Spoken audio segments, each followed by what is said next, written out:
Brilliant. Okay, so we'll formally call proceedings to order, and as we understand it from the Commission's perspective, we're in your hands, Mayor Stevie. I'll ask Kiki to open our hui today. Kia ora tātou. Runga I te ina ahua tano o te wā. Tēnei e tuake nei ki te whakatau. Ia koutou i nā rangatira i te pai tapu. E te komihana. Nau mai whakatau mai rā. Ahakoa ipurangi mai ki tēnei o tātou wāhi nei o te Rotorua nui a kahumata momoi. Tēnei e mihi nei kia koutou. Tuatahi, tuku nā whakaaro kia rātau mā, kua huri ki tua te arai, tō tātou rangatira rā, tērā e tāwira. Nāna no i awhi e manaki i tō mātou rangatira, i te wā e mahi ana ia mo te kumihana, no reira tēnei ka mihi atu ki aia, o tira kia tātou. Te huna ora, tātou wānana nei tēnei rā, i nā ahuatana e pāna ki tēnei o tātou takiwa o Rotorua, no reira tēnei ka mihi kia tātou. Hei whakatūwhera i nā mahi o te rā, kia pai ai te haere, ka tuku tētahi paku whakarite mā tātou, no reira kia hiri tātou. Tūtawa mai I runga, tūtawa mai I raro, tūtawa mai I roto, tūtawa mai I waho. Kia tau wai te mauri tū, te mauri ora, ki te katoa, haumi e, hui e, tāe ki e. Kia ora tātou. Thank you. And now, could I just welcome this hearing today and thank you to the commissioners, and it's a strange way to be Zooming. I wish we were meeting together for this hearing, but I hope the reception holds in this rather stormy day that we're experiencing here in Rotorua. Una will actually introduce our group here at the table today, but also I want to acknowledge the passing of our very special Commissioner that was acknowledged by Kihi in our opening, who gave wise counsel to us on many occasions. So Tāwera Gardner, a huge loss to the Electoral Commission. So I'll open now to Una to open for us and do the introductions from our side.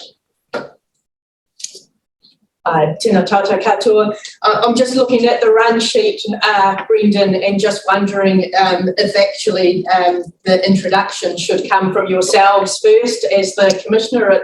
It's your hearing, and then you could hand back to me after that. We had this wonderful model of winging it. We get a run sheet and we prepare carefully for it. And it pretty much gets toothed out the window as soon as the live stream comes on. So in terms of protocol, it would be quite nice if we could respond to your korero, and Benita will respond first, and then I will. Then we'll do some introductions, and then we'll get into the serious stuff. Thank you. Tēnā rā tātou, nei rā te mihi. Tēnei uri o taranaki maunga kia koutou, te arawa waka, te arawa tangata, te haukainga Ngāti Whakauwi, tēnā koutou, tēnā koutou. Te koro mātua e Stevie, nui te mihi atu ki a koe hoki, me o hoa mahi, me ngā kaimahi o te kaunihira. Ai, ka tika ka mihi tonu ki a Tāwera, e takoto ana, haere o te atu i te rangatira.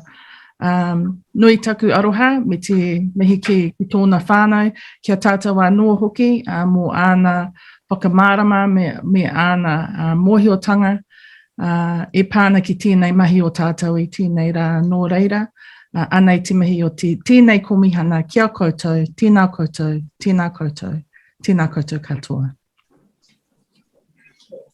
Kia ora, Benita.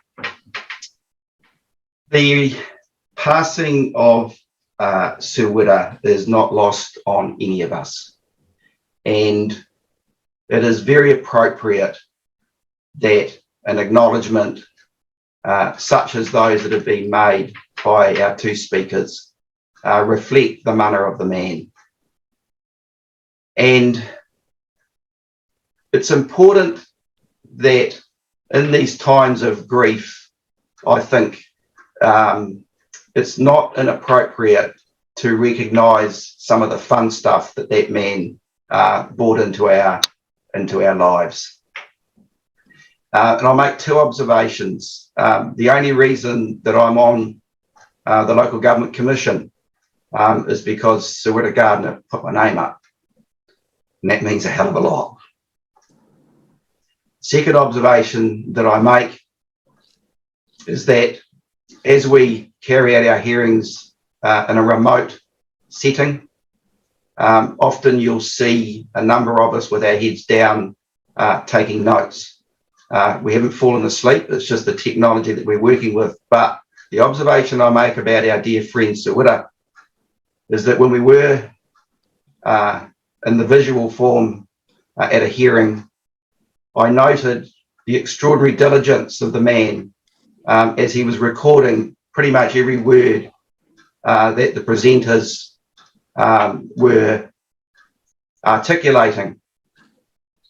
I happened to look across at his screen and observed he wasn't taking any notes from anything anybody was saying. He was writing the draft of one of his books. And I think that just reflects the style of the man, because he could go directly off that screen and answer whatever it is that anybody in the room was saying. So the manner of the man has a fun side to him, and we mustn't lose that, I think. Having said that, we'll now move to introducing the members of the Commission, just so we know that who everybody is, and then we will refer back to your side, Mayor Chadwick, where you'll introduce the team, and then we'll go into the formalities of the proceedings, recognising that we have opened with karakia already. So on that basis, I'll call on Commissioner Bigham, and then Anea, and then Piper for introductions. Tēnā no tātou, ko Bonita Bigham tōku ingoa, he uri ahau no ngā ruehine me te ati awa iwi, ki konei, ki Taranaki, nui te mihi atu kia koutou. So I'm Bonita Bigham, I am of ngā ruehine and te ati awa descent, so my roots are firmly ensconced here on both sides of my maunga. I am a current community board member for the Taranaki Coastal Community Board at the South Taranaki District Council, also an iwi representative on a committee within South Taranaki District Council and the Taranaki Regional Council, and I'm heavily involved with Local Government New Zealand as chair of Te Maruata, which is the national collective of Māori in local government, and a former 3-term councillor. So hopefully I've got a little bit of knowledge about what we're talking about today. Kia ora tātou. Ata Marie, ko Janie Anea aho. I know many of you do know me there. I've had 18 years in local government, 9 as Mayor of the Timaru District, and I've been lucky enough to be a Local Government Commissioner for a further 7 years. So looking forward to being with you this morning. Thank you very much.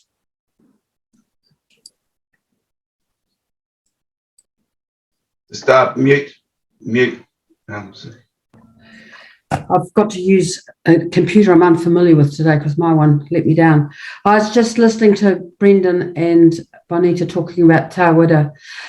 Important. I've worked with him on a couple of occasions, but the work that he did for the Wellington City Council, and he and Hekia, on preparing some notes, important notes about the challenges of the treaty in terms of mana whenua and his citizens, that is Māori mana whenua and his citizens, of course, will be one of the early bits of work that was used to develop the minister's first step in addressing those issues. And of course, it's a big part of today's agenda. So Thank you, Tawera, for being helpful right at the beginning, and so wise right at the beginning. I'm Sue Piper. I've been around local government for at least 20 years, as my story illustrates, in various guises and with various responsibilities. It's good to be with you today, and I hope that the storm outside the room anyway subsides as we kōrero. And kia ora, I'm Brendan Duffy, who has the role of the chair of the commission. I'm a former mayor of the Rotorua District Council for 12 years, 9 years on the local authority as a councillor and deputy mayor, some time on national council, and really privileged to have this role and responsibility. In addition, on the screen, you'll see members of the commission. So EJ Ruthven is our senior advisor. Donald Reesabos is our principal advisor, and Penny Langley is our CEO. So they're the team in the background that keep us in order. That concludes our introductions. We'll now pass over to you, Mayor Chadwick, for introductions, and then let's get into it. Yes, thank you. And to do our introductions, I'd like to introduce Una Hopkins, who's our Deputy Chief Executive of Local District Leadership and Democracy, and she'll introduce those of us around the team. Thank you, Steve. So tēnā koutou katoa, good morning, and thank you, Commission, for Rotorua Lakes Council's opportunity to present our representation review to yourselves today. With me in attendance, I have I have one or two from the actual project team, and lucky to be supported by Her Worship the Mayor and also our Deputy Mayor, Dave Donaldson. In between Steve and Dave, I have Kihi Tawhai, who is one of the members of my project team, and we also have Lachlan Muldowney, who has been our legal counsel on this project, just assisting us with making sure that we are following the legislation of the Local Electoral Act. I just want to also acknowledge our executive team who are supporting us and watching the live streaming today, as well as the wider project team and a number of our elected members. So I just wish to acknowledge their support for us all here today. So thank you. I'm going to hand over to Lachlan to take us through the first parts of our presentation. And then after that, he's going to hand back to myself and Kihi, and then Lachlan will wrap up with a bit of a summary, and that will conclude our appeal to you today. So I'm just going to share the screen, and then we can get on with it.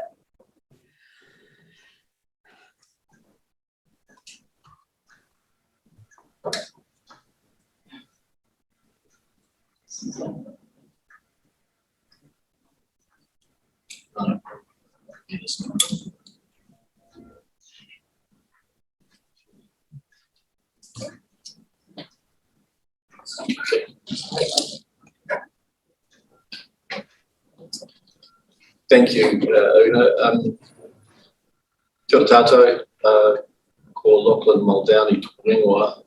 I'm as Una has said, the legal advisor for council, and I've been working with the council to assist it with the representation review that it's undertaken, and I've been asked to assist the council today in presenting on its behalf. Firstly, some opening comments which will hopefully frame the discussion and frame the nature of the debate today, and also to respond to the appeals themselves, which I understand will have an opportunity to do a bit later in the day. So the first part of the presentation is really just some opening comments that I wish to make, and then I'll hand back to Una to traverse the various steps that the council took in reaching its decision.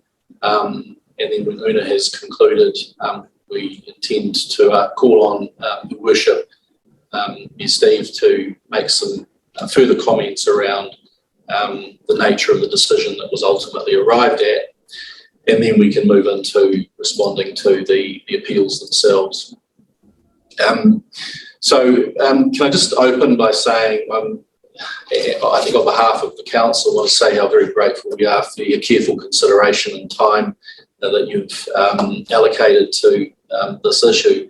It is complex. The decision, the representation review, and the decision to introduce a multi-ward to local government in Rotorua is a significant step, and it has brought with it complexities, and those complexities largely lie in the formula which is set out in the Local Electoral Act for the allocation of seats to the multi-ward. And so a lot of what you're going to hear today is about council navigating those complexities of the formula in order to achieve what it considers to be the principles and purposes of the LEA. That'll be a key focus for the presentation today. There's also, and it can't be forgotten, there's also a sort of second broad element to the appeals that have been presented, and they relate to the decision not to introduce the rural ward into the representation model. So that's a sort of separate and distinct issue arising from a number of appeals. So really what you'll see from council will be a presentation which is focused principally on the multi-ward issue and the allocation of seats to the multi-ward, and also will address the questions concerning the rural ward, but they are to a certain extent separate and distinct. So with those opening comments, I just want to obviously make the point that the decision making today is of course firmly grounded in the Local Electoral Act and your power under Section 19R of the Local Electoral Act to hear and determine these appeals. That decision making in my submission is something which needs to be underpinned by reference to the purpose and principles of the Local Electoral Act. And the purpose is an interesting one, but broadly speaking, it's intended to modernise the law governing the conduct of local elections. But there are some really important principles which the Act is intended to deliver on.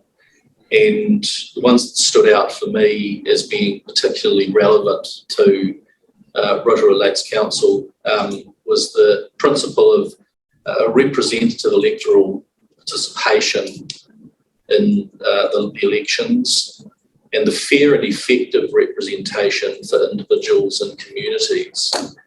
And also the principle that all qualified persons have a reasonable and equal opportunity to cast an informed vote and nominate one or more candidates. And so I think the principal submission that I make on behalf of Rotorua Lakes Council here is that it has adhered to those principles in terms of its decision making and the model that it has ultimately delivered. And perhaps most fundamentally, its model is lawful in the sense that it meets that formula that we'll speak about shortly. And perhaps the most important characteristic is that it delivers voter parity and fairness in the sense that it doesn't matter where a voter finds themselves on a particular role, whether it's the multi-ward role or the general electorate role. Wherever a voter finds themselves, they will have the equal opportunity to influence the makeup of the council chamber in terms of the total number of seats that they can vote on. And that concept of parity and equality and the ability to influence the makeup of the council chamber has been fundamental to the decision making. The other key point that I want to make in opening is what you might describe as the elephant in the room, which is the local bill which has been presented to Parliament, which seeks amendment to the Local Electoral Act to meet the specific needs of this council. And that's a bill which is currently out for community consultation and is expected to be moved towards its first reading in the House at some stage over the next month or so, with any luck. But controlling timing is not something that is within the purview of this council once it launches the bill. And the important point to make about that bill is that it seeks a model, a representation model, which adopts a multi-ward and a general ward and also some electors at large. And it's a model which has 3 seats allocated to the multi-ward, 3 seats to the general ward and 4 at large. Lachlan, Yes. I'm sorry to interrupt, and it's incredibly rare for me to do so, but I have to. This part of the discussion is completely out of the parameter of what it is that we are getting on today. You've given us quite a lot of detail, which we've got our heads around all of that. We really need to get to the guts of how you've landed where you've landed. I'm really conscious of the windows that we've set, the timelines for discussion. We've got the background stuff. This particular local bill does not enter into the discussion as far as we're concerned. So we really need to kind of get down to a bit more of the detail, please. That's perfectly fine, Commissioner. In fact, that was ultimately where that discussion was leading, was to just deal with it and then conclude that it is irrelevant in terms of your decision making. Yeah, it is. But I just wanted to deal with it so that I could put it aside, because I wasn't quite sure of your thinking. So I'm very grateful for your guidance. Yeah. The representation model, and I think this is the critical point, and I'll move through the slides, because taking your direction, I think probably the most important slide, if I can move to it, is coming up. If I just move through, is this point here. I just may need to minimise that on our screen. Thank you. Can I just check that that screen's available for all the commissioners? Yep, we've got five boxes on it. Yeah, so I think this probably is cutting to the chase, Commissioner, and this is really what you want to understand. And this is really a comparison of the models that were presented and are the subject of the debate in terms of your decision making. So you can see in the top left-hand corner, there's the model that the bill seeks to support. And that was what was recognised by council as being its preferred model, but was not able to be delivered because it didn't meet the formula in the Local Electoral Act. You can see the middle model is the resolved model, and that's the one that's the subject of the discussion and debate today. And as you can see, that has a multi-ward, a general ward, and at large councillors. And you can see that there's 1 seat allocated to the multi-ward, 1 to the general ward, and 8 at large. And what it delivers fundamentally is that concept of equality and parity that we're talking about, that it doesn't matter whether you're in the multi-ward or the general ward, each voter gets to ultimately vote on 9 out of the 10 seats. And that delivers that concept of fairness and parity. You can also see there is the initial proposal that was consulted on. That's not the wrong numbers. We'll come back to that. There's a correction to those numbers. But if you come down, you can see the Te Tātou appeal, and you can see that is a model which does meet the formula requirements. And it addresses their principal concern, which is the number of seats in the multi-ward, and you can see that's now allocated 3 seats as opposed to the resolved model of 1.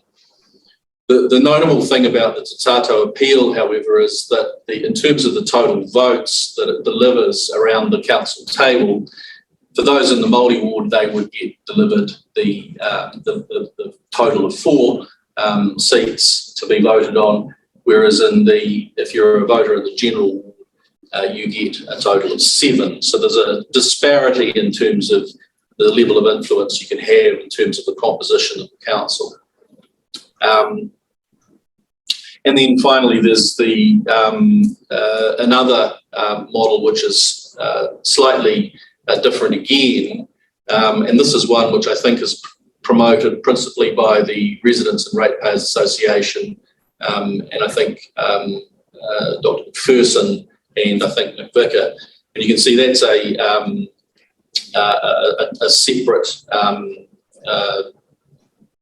model altogether, and it has 3 seats allocated to the Māori ward, but that's all that you would ultimately get to vote on, and then 7 voted to either the general or the at-large. I'm not quite sure in terms of the appeals what they had intended, but either way, they would get to vote for 7 out of 10.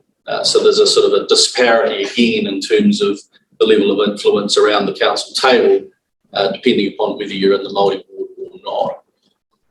And so that gives you a bit of a comparison of the various models. Una, could you just address the correction in the initial proposal that was consulted on? Yes, sorry. So the initial proposal, there's a bit of a typo up there. So our initial proposal was for a Māori ward with 2 seats, a general ward that had 4 seats, and an at-large component that had 4 seats. And I'll explain how the council came to that throughout the next couple of slides. Thanks, Una. So I think that's the probably the best summary of the sort of the complexity and the composition. And as you can appreciate, commissioners, all of this was largely underpinned and driven by the formula that's set out in the schedule to the Local Electoral Act. And that formula is driven by some basic statistics that you'll be interested in, and that is that there's 21,700 people on the Māori electoral roll, and 55,600 people on the general electoral roll, which equates to a 28% of the voting population being on the Māori roll.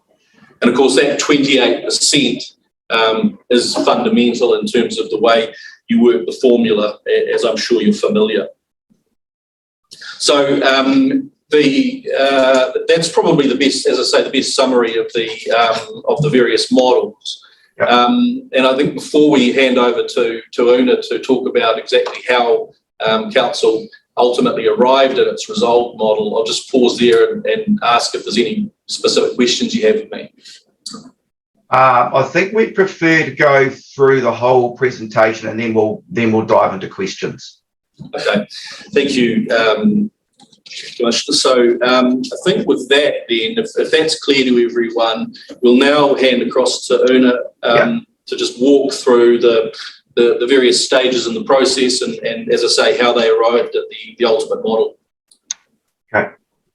Thank you, Lachlan. So directly following the decisions to introduce the Māori ward here in the Rotorua district, our council commenced a community awareness program whereby the community were provided with information on what a representation review consists of, and information around the factors that need to be considered when developing a model.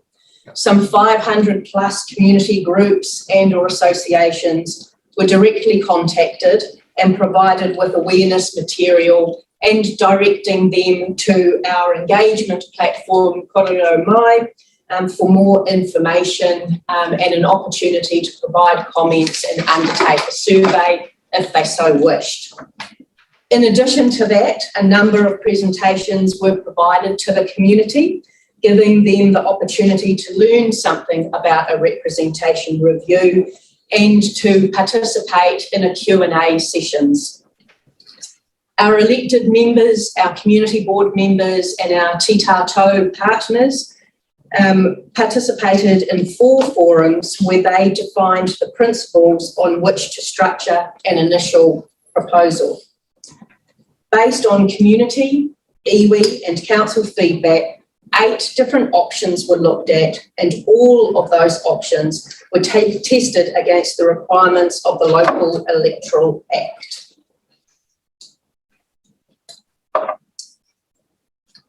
As a result of the forums and testing of various model options, the council agreed to a mixed model option. The mixed model option aimed to satisfy the requirements of all voters being able to vote for a maximum number of seats. That is currently provided, and that is our 10 councillors elected at large. However, the creation of a ward system has disrupted that whole guiding principle. The best option at the time that the council saw was then seen to consist of a Maori ward that had 2 seats, a general ward that had 4 seats, and an at-large component that had 4 seats. Also, the mayor in the mix there, and also the council in setting its initial proposal agreed to retain its Lakes Community Board and its Rural Community Board. And in our consultation document, it set out the whys and the benefits that both the Lakes Community Board and the Rural Community Board have provided to this council's decision making, provided the makeup of those boards and the appointment of elected members to both of those boards. That initial proposal for public consultation was adopted on the 31st of August 2021. Following that, we had a public consultation process where public consultation was undertaken between the 8th of September 2021 and the 8th of October 2021. Our consultation document that went out had a number of questions to our community based upon setting out the initial proposal. It asked questions around the number of councillors, and maybe or not should additional wards be created. It also asked the community around, given that the establishment of a Maori ward had been entered into, what should that representation within that Maori ward look like?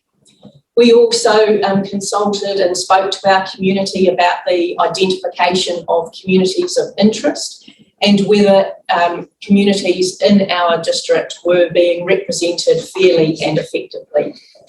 And as I just said before, our consultation document also stated very clearly the role of community boards here in Rotorua Lakes Council. At the close of the public consultation period, we had received 161 submissions, and 35 of those submitters chose to be heard in a public hearing and come in front of our council to put forward their views in terms of responding to our initial proposal. All of our elected members received full copies of the written submissions, and a further forum was also conducted to discuss the feedback and some strong themes that were coming forward from our submitters. Just going to hand over now to Kihi, who's going to take us through those key themes that were raised from our throughout the submission process.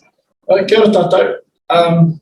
There was some significant kaupapa of themes in tuku mai for this process, and that arose during the submission, through the submissions. This idea of equity and equality in terms of being able to everybody getting the same opportunity to influence the makeup of council, giving effect to Te Tiriti o Waitangi, Treaty of Waitangi, was also quite sort of paramount in the submissions. This kōrero about co-governance and what does that look like in terms of future of Rotorua Lakes Council. The inclusion of a rural ward was an issue that was raised, as well as this kaupapa of equal suffrage, where every voter has the same opportunity and right to vote. Also, there's one that's not on there, and it was recognition and acknowledgement of the Rotorua Township Agreement or the Fenton Agreement. And for our commissioners that might not be aware, there was an initial agreement between Mana Whenua, Ngāti Whakauē and the Crown at the time, where Ngāti Whakauē gifted or I tuku rātou for the whenua of the land here for the establishment of township. And so there was a strong theme that came out in terms of acknowledgement and recognition of that.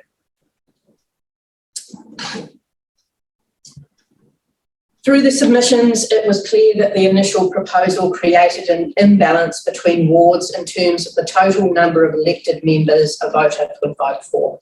So to illustrate that, if a voter was on the Maori ward roll, he or she could vote for 2 councillors within the Maori ward, 4 councillors at large, and the mayor. So that would give them a total of 6 votes plus the mayor.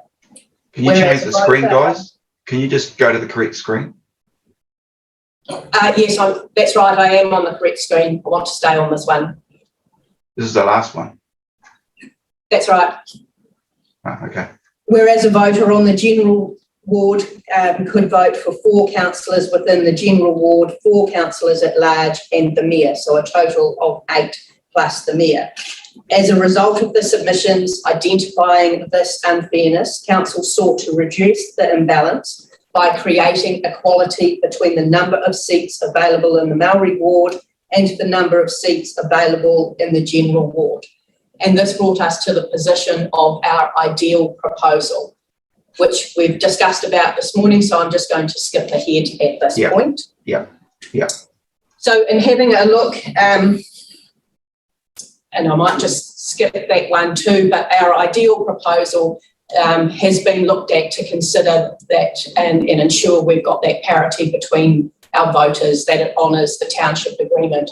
However, this ideal proposal is not currently permitted, and that's why we're looking at that local bill to achieve that. So, however, as it currently stands, and given that we cannot have at this point in time our ideal model, council has looked to where it can have a totally lawful model and also meet those requirements of fairness, equity and parity. As a result,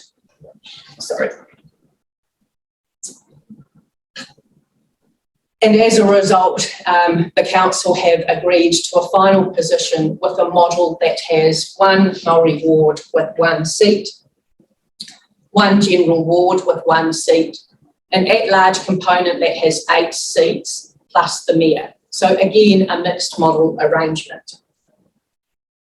While the final model achieves parity, council does recognise it reduces the number of available seats in the wards to 1 each. However, regardless of whether a voter is in the Maori ward or the general ward, each voter will get a total votes of 9 seats around the council table. 1 vote from either ward and 8 from the at-large. This model is considered to meet the requirements and the principles adopted by council while satisfying the requirements of the Local Electoral Act. That brings me to the end of how the council has come to its final proposal under the representation review. I'm just going to hand over to Lachlan to see whether he wants to summarise just some of our comments on the appeals. Thanks, Suna. Just before I make a comment on the appeals, I'll just ask Mayor Steen if you wouldn't mind just supplementing what Una has said with your expression of what was achieved and what was sought to be achieved under the representation model.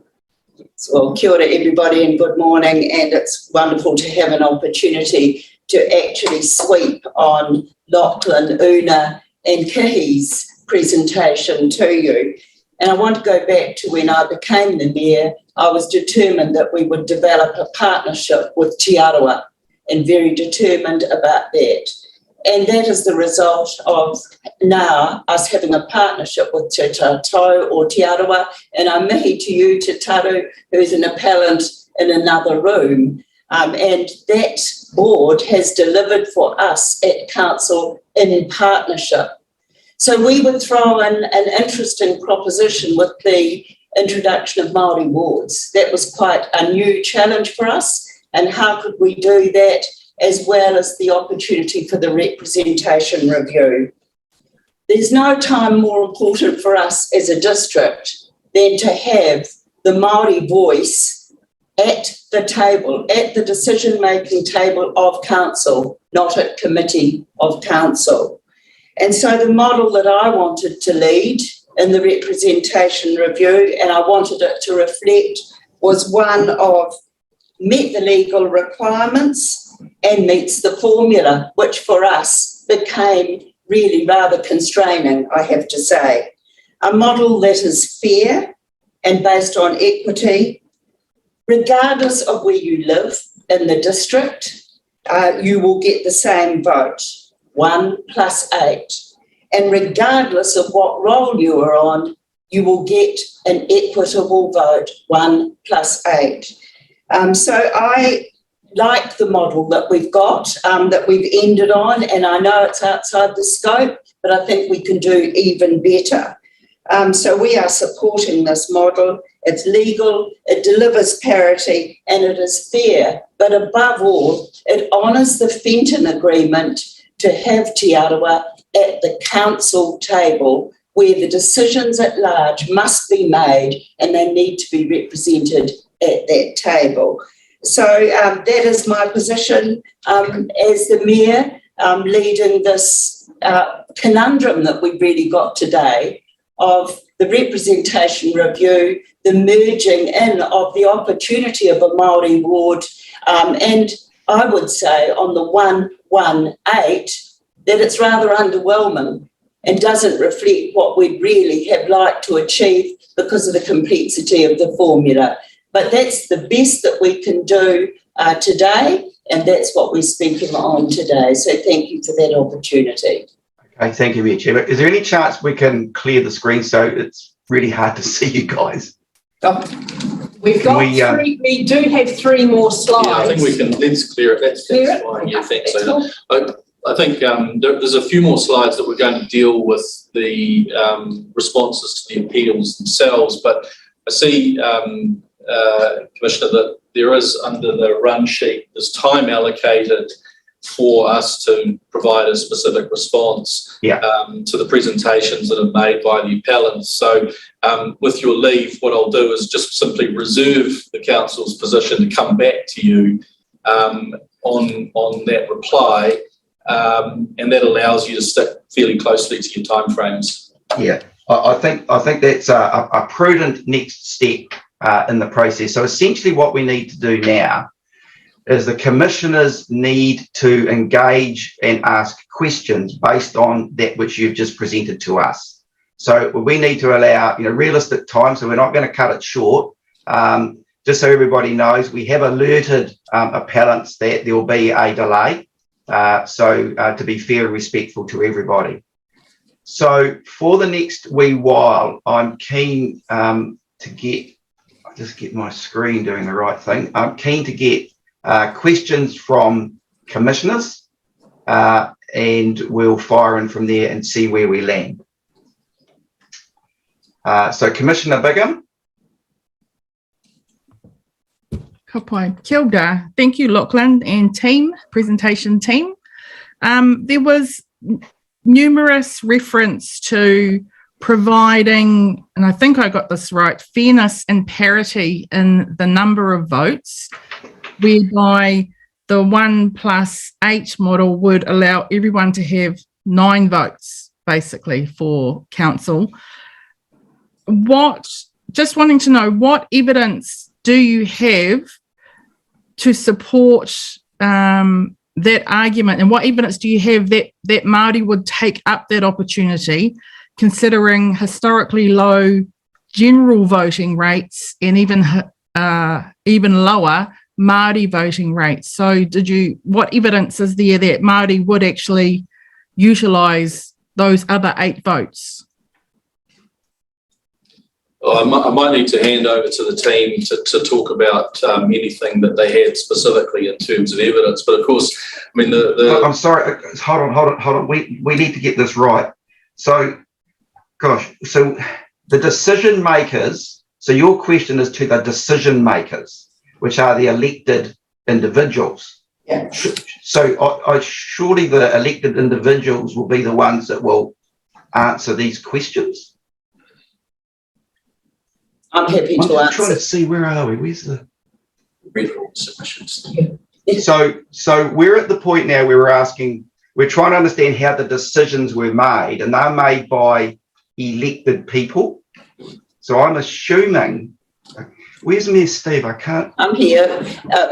Look, I can answer that, and that we as elected members, following the workshops that were really complex and long and intense, we read all of the submissions that came in. I attended the meetings that we had with those that wanted to be heard.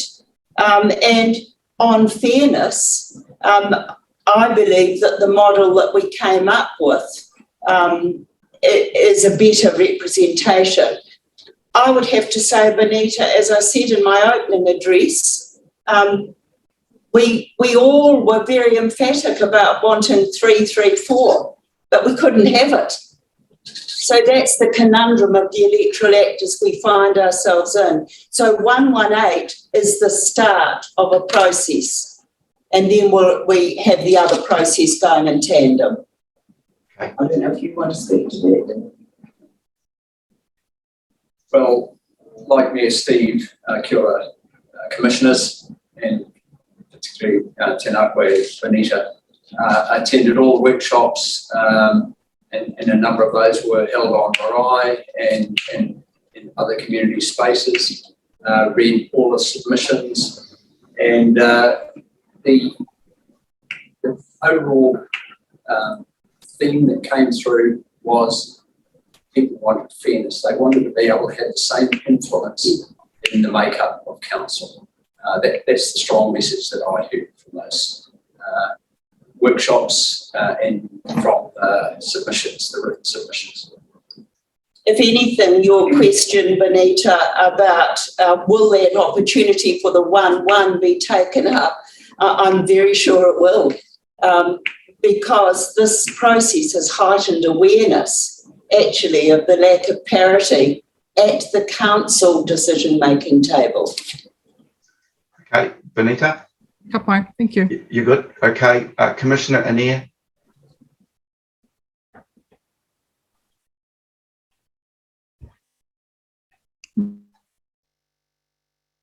Get off mute, Commissioner Anea, mute. Yeah. This time, better.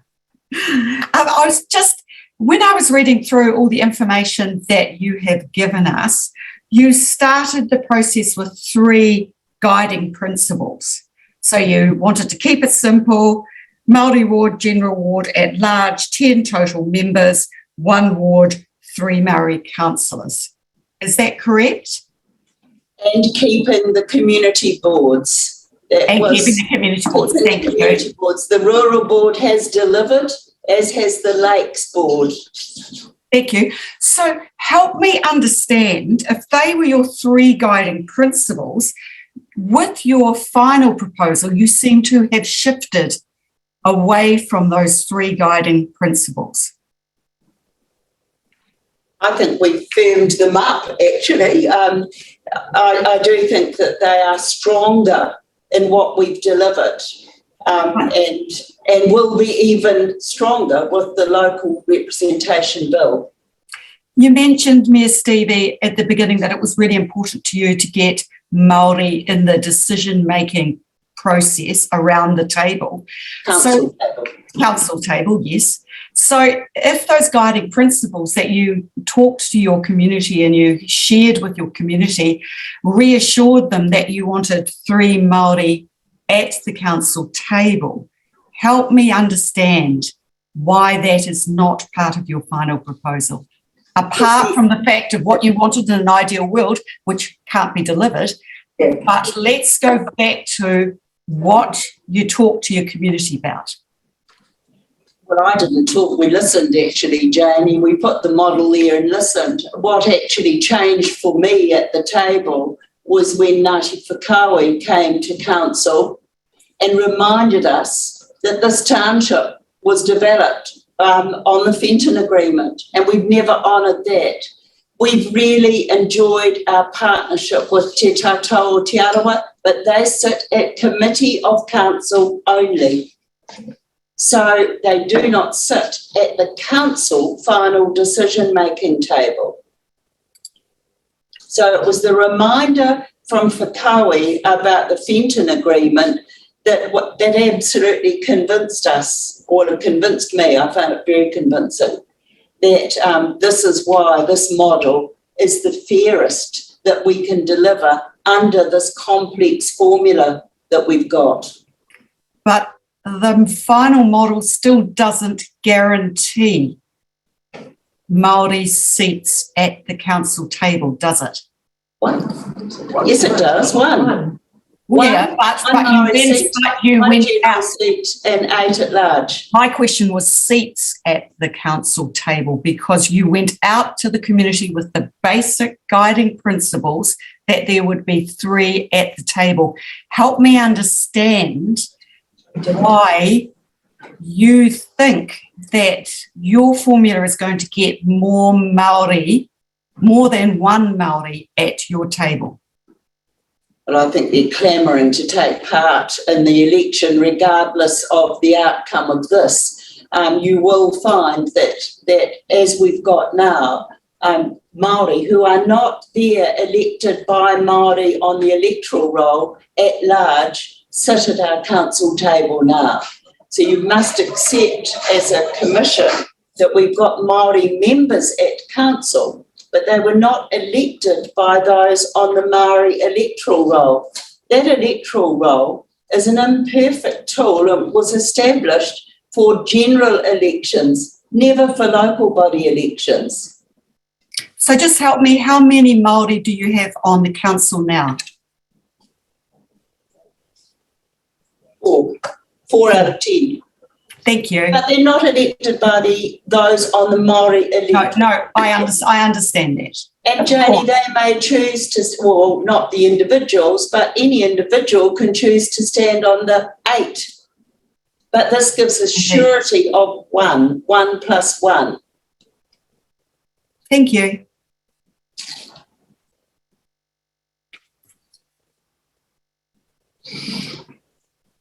Chair's on mute. You're on mute. Yeah, Commissioner Piper. Thanks, Chair. I just want to stay with this for a minute. You've had the three principles that you wanted to chase. Just, I don't understand why 10 councillors was immutable. I couldn't find anywhere in the process and the considerations are thorough. I mean, in terms of examining everything, I'd be happy to describe that as thorough. But never was there any iteration that said, oh, maybe it would work better if we didn't have 10, if we had something instead of 10. That was that. I mean, it's about. I did hear from Una that the discussion around representation wasn't limited to 10. That's what we have now. And that was following our previous representation review. No, I understand that. And it held also the value of the 2 community boards. So the Lakes and the Rural Board. Yeah, okay. I don't know how many submissions came back from the top of my head that was said, look, increase the number of elected representatives. Very, very few. That wasn't the issue, really. Okay.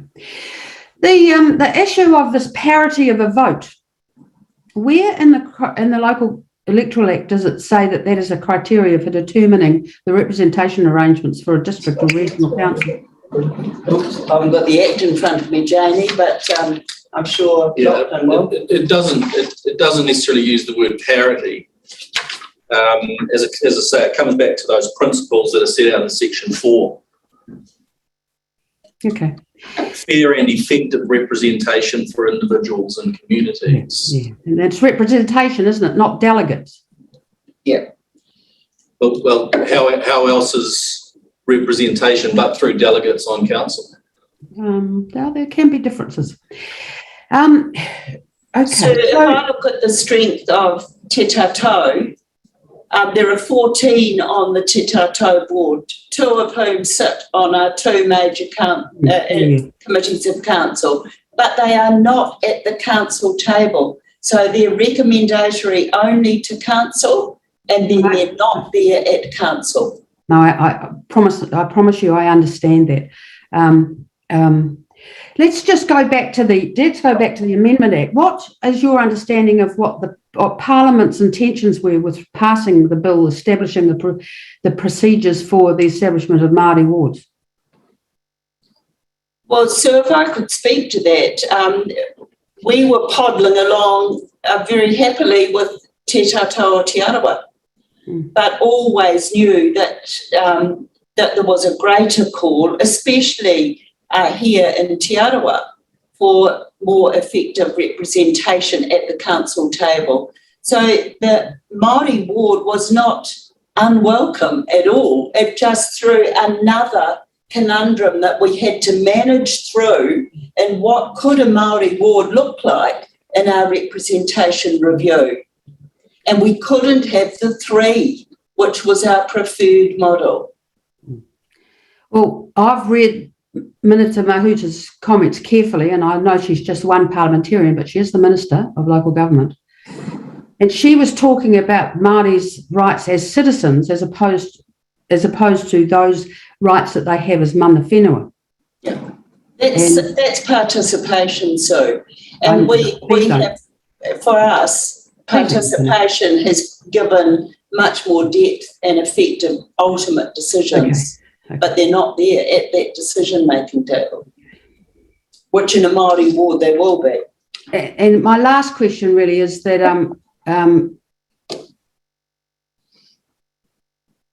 in terms of fair representation at the council table, right, we're talking about elected members and their role as being representative of their district and their role to act in the interest of the district at large and to represent views of the areas that the communities of interest, either physical or other, that they may have contact or roles in. 1 elected member from the Māori ward and 9 in essence, and 9 other elected by another process. How is that providing effective representation for a Māori electoral population that is the ratio of 1 to 2 in terms of the general electoral population? I think you answered our question that is now standing in our local bill, Sue. It is the best start that we can have is 1 + 1, because we couldn't have the 3 + 3. Well, mate, are you sure of that? Yes. Okay. So maybe I can step in. Formula. Maybe I can step in here on this particular point, because I do think it's crucial. I've got a sense, Mayor Chadwick, that if you could have determined 3 Māori seats, that was a strong preference, but you're advised that it wasn't able to be done under the formula. Absolutely. That's right. Our problem. That's your problem. It's not quite as simple as that. There is a way to deliver 3 Māori seats under the formula. Yes, correct. But it produces an imbalance in terms of the total number of seats that someone on the Māori ward can influence compared to someone on the general ward. Explain. So if you have a look at the model comparison table, yeah,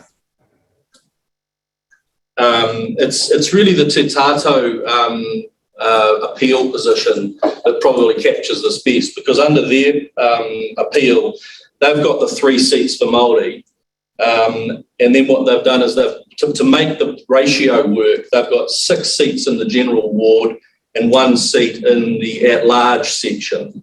And what that delivers is an outcome where they would get their 3 seats in the Māori ward. They would get 1 vote at large, which would be a total of 4 votes around the table. Whereas if someone was sitting in the general ward, they would get 6 votes plus 1 at large, which would be 7. So you'd achieve the outcome, which is 3 seats in the Māori ward. But in terms of the representation or the ratios around the table, the person voting under the Māori ward would get effectively influence 4 seats, and if the person voting in the general ward, they would get to influence 7 seats. So there's a trade-off going on between the 2 issues, really. Rightio. And so at that point, so this is crucial. Yeah. The guts of the presentations that I've read, or submissions that I've read, are completely comfortable with that position of getting 3 seats at the table. And I'm interested to understand your position on that. And further, local authorities across New Zealand have a variation of the numbers of individuals that they can vote for in every ward across the country. So that I think, this is we're really, really, really struggling with this particular point. Brendan, this is the partnership point. And I would raise the issue of many of our people in Rotorua went on an electoral roll for the general elections. And now they find if they're on the Māori roll, they can only vote for 4. That is unfair. Whereas myself on the general roll can vote for 6. I get that, but that's across the country. It's across the motu. That's what's happening everywhere. Yes, but we want it to be better reflective of our partnership. And therefore, one person at the table is a better reflection. Is that what you're saying? Yeah, and the Fenton Agreement. Brenda, can I just ask a question? How do you think that more than 1 Māori ward councillor would affect your co-governance arrangements with the various iwi in your rohi?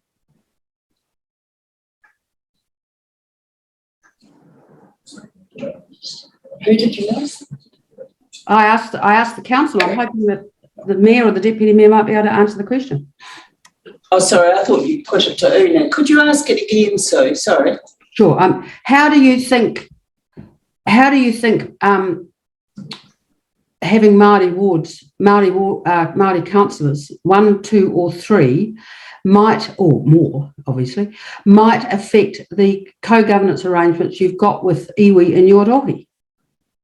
Because they'll be sitting at the council decision-making table, the final decision-making table. Okay. Not at committee of council. So they might replace them? I don't know what they'll do. You can't make that decision. Good. Okay. It's an outcome that we don't know. Rightio. Can I go to Benita? Yeah, I understand. Thank you. Commissioner Bigham. Yeah, kia ora. I'm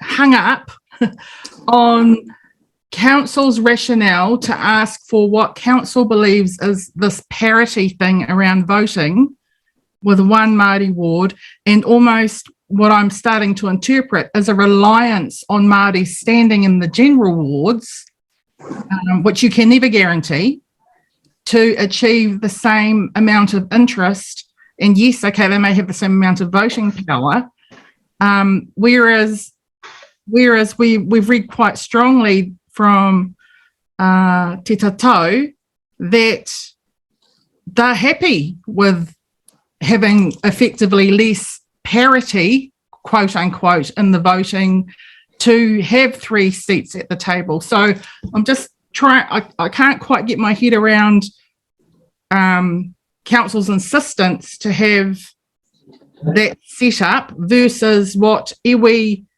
are willing to sacrifice to have more Māori at the table, if that makes sense. I hear what you say, Mayor Steve, but I'm not hearing that there has been that you really listen to the aspirations of Te Tatau in achieving what they'd like to achieve when they're the ones who could be sacrificing that parity of vote?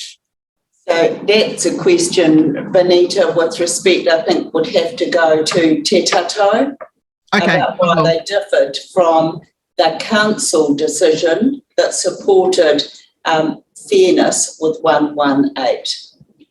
I guess it comes down to the interpretation of fairness at the end of the day. Yeah. How about?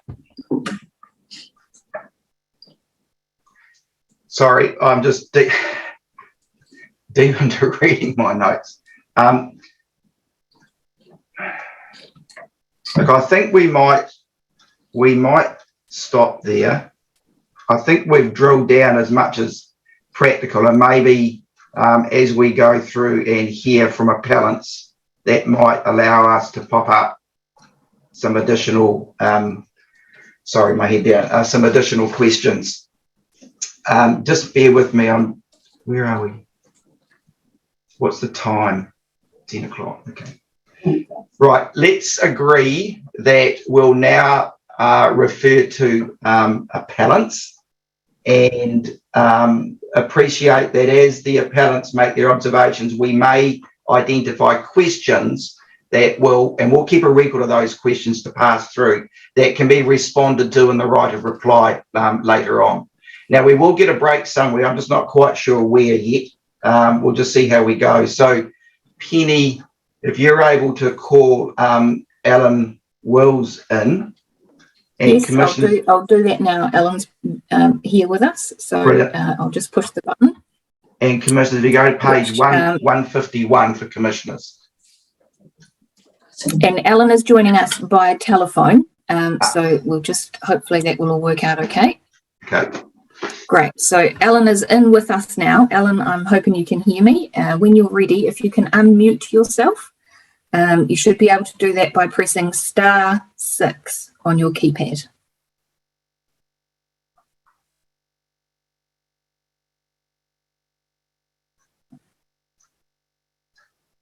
Penny, has Alan been listening for a while? He has, yes. Okay, thank you. Alan's here now. Kia ora, Alan. Alan's here now.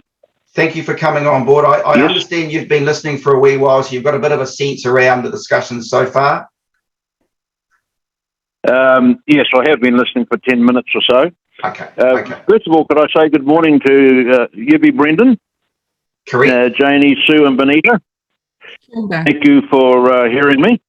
No problem. I'm actually ringing from Queenstown.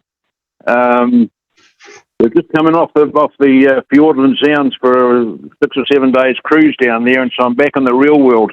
Welcome back. Thank you. Listen, my comments are essentially around the rural ward, or a rural ward. Yes. And I totally support the Federated Farmers submission. Now, they've sent it through to me, but my wife, who's a bit of a techno whiz, has not been able to extract it or open it up on our phone. So I support that. I understand. I've got a bit of an understanding of what's in it, so I want to align myself with that submission. But my own comments would be that in the Rotorua area, since the amalgamation of what was the Rotorua City and the Rotorua County councils in the mid-70s, we have slowly lost representation. And we've, to the extent that almost feel a bit marginalised by it. We've got no one at the council table, and you've heard Steve talking about having people at the decision-making forum, council table. We've got no one there at all. We have a rural board, but they're not in the decision-making zone. Are you with me? Correct. So that's been progressively... Say again? I understand what you're saying, yes. Right, okay. So, but the interesting thing, and one of the ironies of all this process, is that for 27 years, Rotorua was serviced by rural-based mayors. And the Rotorua area's had huge leadership from people who have lived rurally. But it's not it's not so easy. It's pretty difficult for a rural person to get elected by the general population onto the council these days. So that's essentially my comments. And as I say, I align myself with the Fed submission. And yeah. Okay, So no, that's fine, Alan. That's fine. We hear you. And I mean, you've articulated particularly clearly. I don't know that the commissioners will have any specific questions in relation to what you've observed. We've got rural coming up later on this morning, but hold on. Yes, Commissioner Bigham has a question, so just bear with us. Commissioner Bigham. Kia ora, Alan. Safe trip home. My question really relates to the council's final model that's been proposed. Would there not be scope if there are 8 at-large opportunities for rural people to stand and to rally and lobby the rural community to vote them in?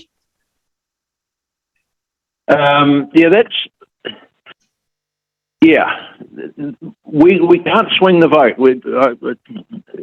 It's pretty difficult for us to swing the vote.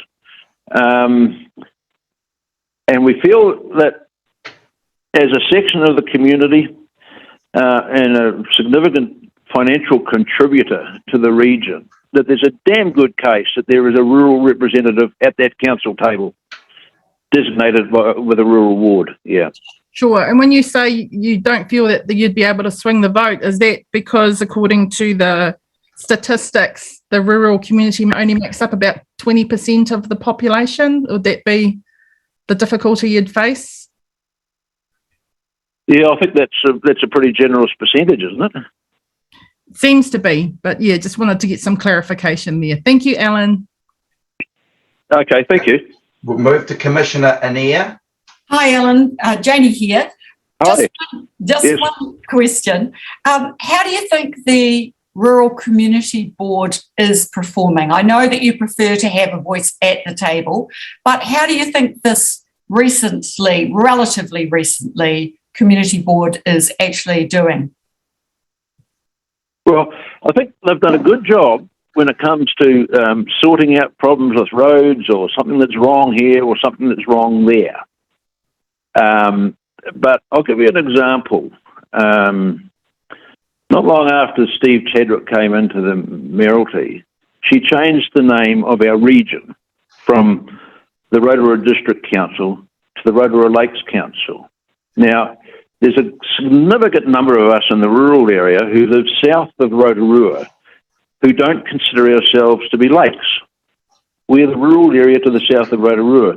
Now, I'm not sure what discussion took place. We were just told that the name would change.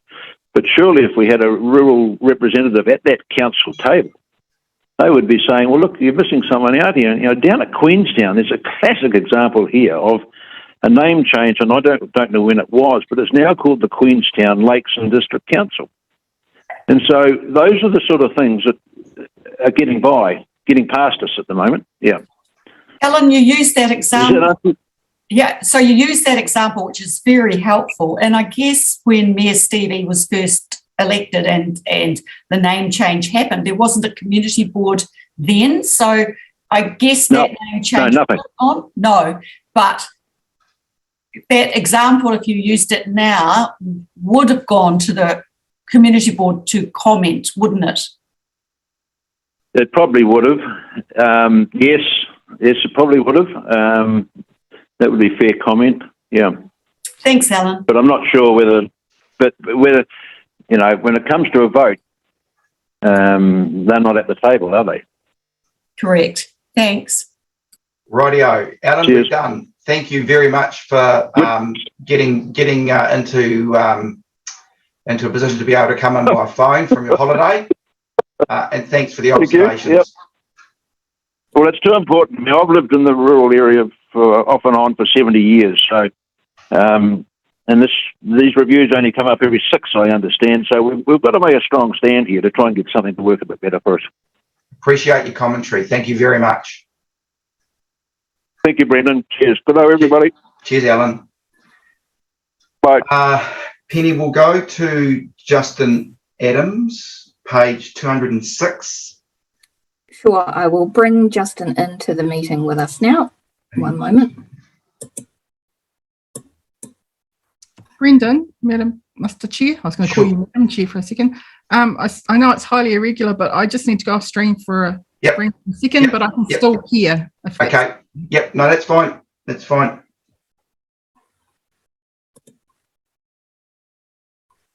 Okay, so Justin, if you can hear me, I've pushed the button at this end. I just need you to accept. Hopefully something will pop up on your screen. Perfect. That's looking promising. Here we go.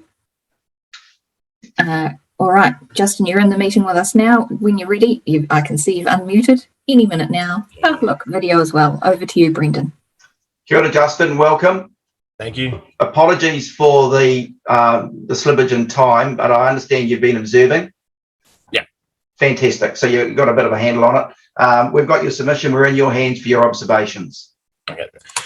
Thank you, commissioners, for your consideration. A great democratic leader once said, "Let us not seek to fix the blame for the past." As such, I am willing to forgive the tragic display of Rotorua Lakes Council's democratic decision-making I outlined in my written appeal and objection to concentrate on specifically an issue which you, the Commission, can affect. In other representation reviews, this Commission, more specifically Commissioner Duffy, has stated that we are talking about the purest principles of democracy. So what is the purest principle of democracy? Some would say fair and effective representation. So what I would like to concentrate my verbal submission on is the number of councillors. I believe the other issues I have raised are detailed enough in my written submission, but I am happy to take questions on it. So regarding the number of councillors, from 1989 to 1991, the Rotorua district had 16 councillors and 1 mayor for a population of approximately 50,000 people.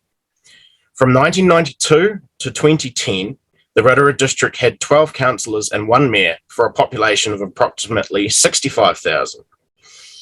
After 2016, the Rotorua district had 10 councillors and 1 mayor for a population of approximately 65,000. By the 2018 census, the Rotorua population increased to 71,877, and the estimated population now is 77,400. That is an increase of more than 19% or 12,000 residents since the last representation review. From a population growth perspective alone, it is easily arguable that there should be an increase in number of councillors. We then bring ourselves to Maori wards. It is very clear that the terminology is the addition of a Maori ward. That intrinsically implies that the Maori ward is to be added to what is already existing. Advice from Simpson Grierson to councils, which is publicly available on their website, was that Maori wards exist in addition to. To any layman, that would make it pretty clear cut. Again, from a Maori ward perspective alone, it is easily arguable that there should be an increase in the number of councillors. Disappointingly, despite both of these clear and incontrovertible facts, there was no clear publicly available analysis or discussion by council of this. And just briefly regarding the names of the wards, as English and Maori are our official verbalised languages, it is only right and just that the ward names, including the at-large ward, are in both English and Māori. If you have not, I strongly recommend you read my unedited submission personally, as it will give us some context to fully appreciate my appeal, and I'm happy to answer any questions you have. Thank you. So Justin, I just want to observe it's a stunningly detailed presentation that you made, and you're to be complimented on that. And I'm going to acknowledge the succinctness of your presentation today. Well done. Thank you. Thank you. I'll just check in with commissioners. I mean, your message is pretty clear, but I'll just check in with commissioners if there's any specific points of clarity or questions. Commissioner Piper. I've got a thank you for your submission, Justin, and I echo the words of our chair. What's more important to you, 3 Māori wards or an equal number of Māori and general ward seats?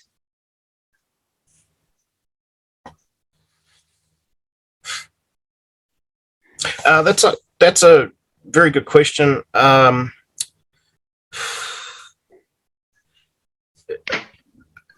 To give clarity, I am not Māori, but my family whakapapa's back about 160 years in New Zealand.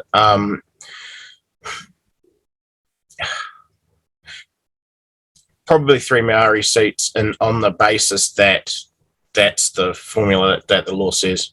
I'm having difficulty determining between the two. Trying to decide. Well, imagine how we're feeling. Oh yeah, I don't envy you. Or indeed the Rotorua councillors. No.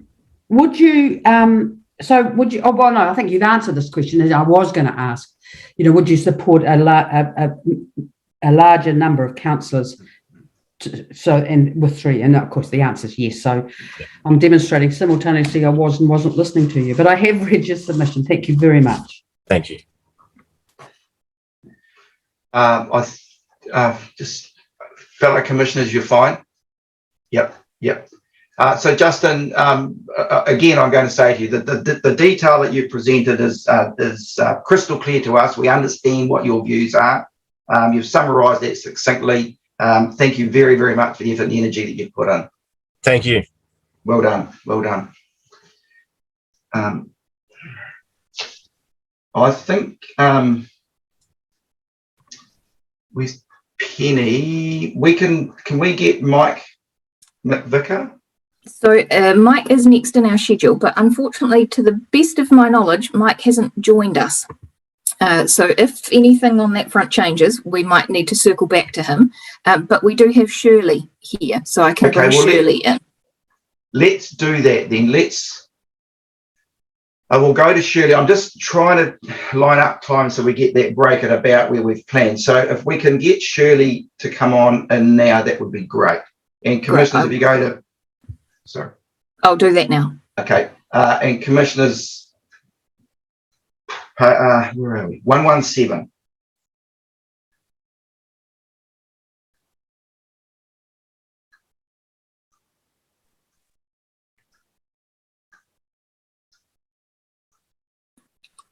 Lovely to see you, Shirley. Over to you, Brendan. Welcome, Shirley. You've been observing so far. Morena, yes, I have. Fantastic. And thank you for the opportunity to address the Commission on something that wasn't actually on the table. And I understand and appreciate the difficulties that this will actually bring. So, Chair Brendan, I really want to address the gap. And that gap is part or a piece of the missing puzzle, I suppose is a bit of a word. Now, in my submission, I'm chair of the current Rural Community Board and have been since its establishment. So I've had the honour of representing the Rural World View at Council Strategy, Policy and Finance Committee. The 3 boards are represented at both subordinate committees of council. However, we only can make recommendations, as Mayor Steve mentioned before, and that's the gap. The gap becomes very clear when councillors are debating rural matters. The urban lens does not extend to understanding the potential impacts policies could have on landowners. This can only come from a lived impact, not a perceived impact.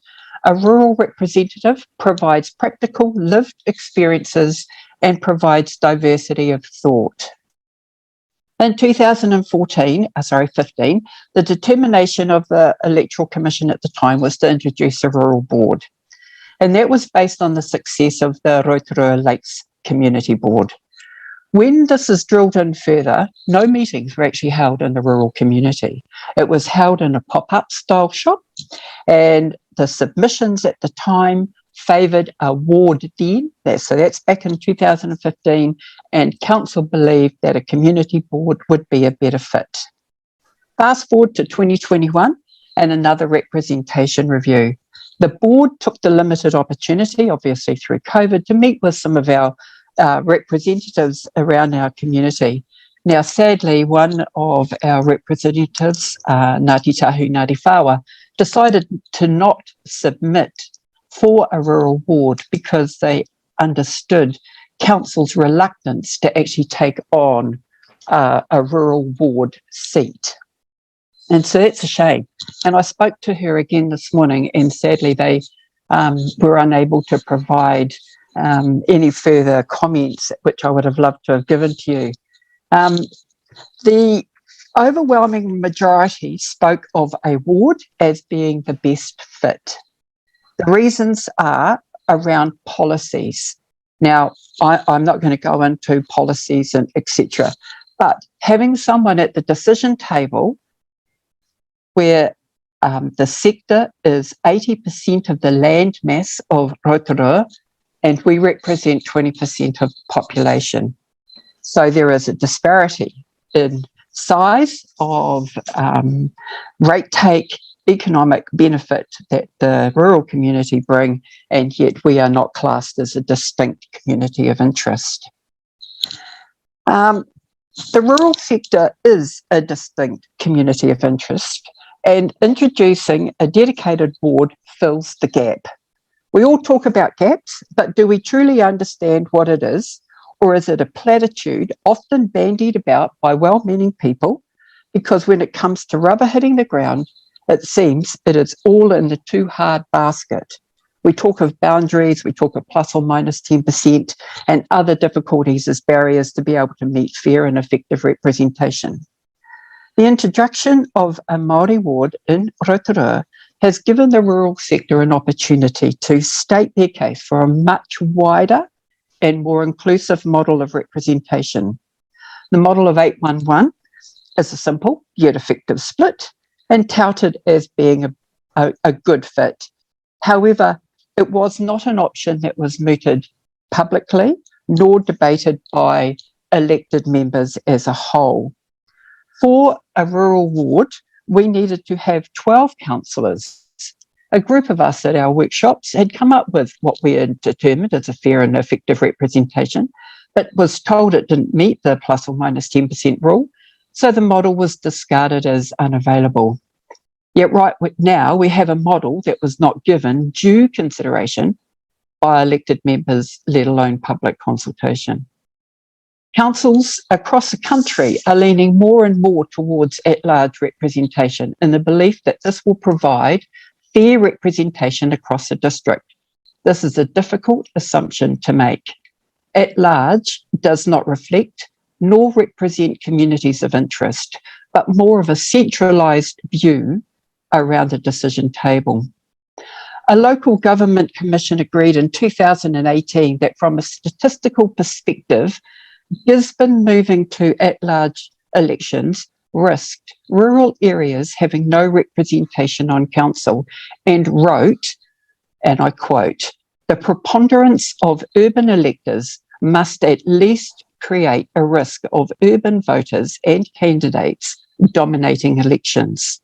I was surprised, therefore, to read the split decision of Gisborne Council in 2021, removing the wards to an at-large electoral system, a complete turnaround in a term. I commend Taupo District Council. They have retained a model that reflects their voter base with the retention of the Rural East Ward, a ward that has a neighbouring boundary to our Rural Community Board itself. Mixed representative models will be here to stay, and so I ask the commissioners to consider the rural community and determine that the rural community are a distinct community of interest and are given due consideration for a ward seat. And thank you. Well done, Shirley. Thanks very much for a very succinct summary of your detailed submission, which you can be assured we have read. Commissioner Bigham has a question, and Commissioner Anea. Oh, and Piper, right? You got all three. So we'll start with commission. And look, just look. Can I just, as a courtesy thing, Rotorua Lakes, the screen's gone. Just want to check to make sure that is that just a temporary thing or what's the go? There's nobody there. Oh, so Penny, are Rotorua Lakes there?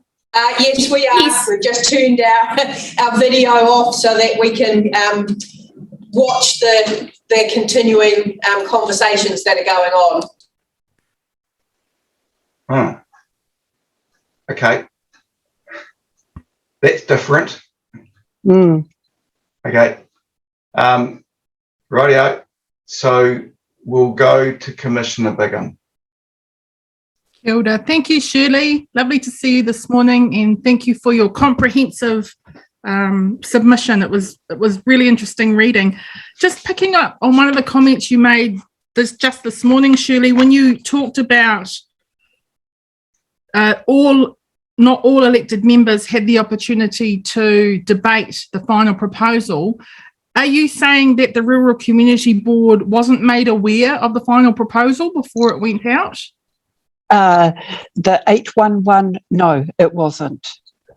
It was made aware of the other that we had been debating. Right, the first proposal. So how I mean, obviously would have been a bit of a shock to you to not have seen that, and therefore the community has responded in the way it has and your community board has. Were you able to listen to Alan Will's concerns a bit earlier? Were you on to hear his discussion? Yes, I'm well aware. It was Federated Farmers. Oh, look, I had as many people as I could get into my meeting room with the restrictions that we had around COVID. And I have always tried to be as upfront with my community as possible when we've been able to have an opportunity to meet with them. And the argument, this representation review for a ward seat has not diminished. In fact, it's probably grown strength. Can I just have a follow-up question then and perhaps pose to you the same question that I asked of Alan? With the council's final proposal, then the 118, would you see opportunity for the rural community to put candidates forward for those general seats and be voted in? Or would there be, not wanting to preempt your answer, but would there be the population unable to support those candidates to get someone at the table, would you think? So you've got to bear in mind that the Rural Community Board area is geographically quite a large one.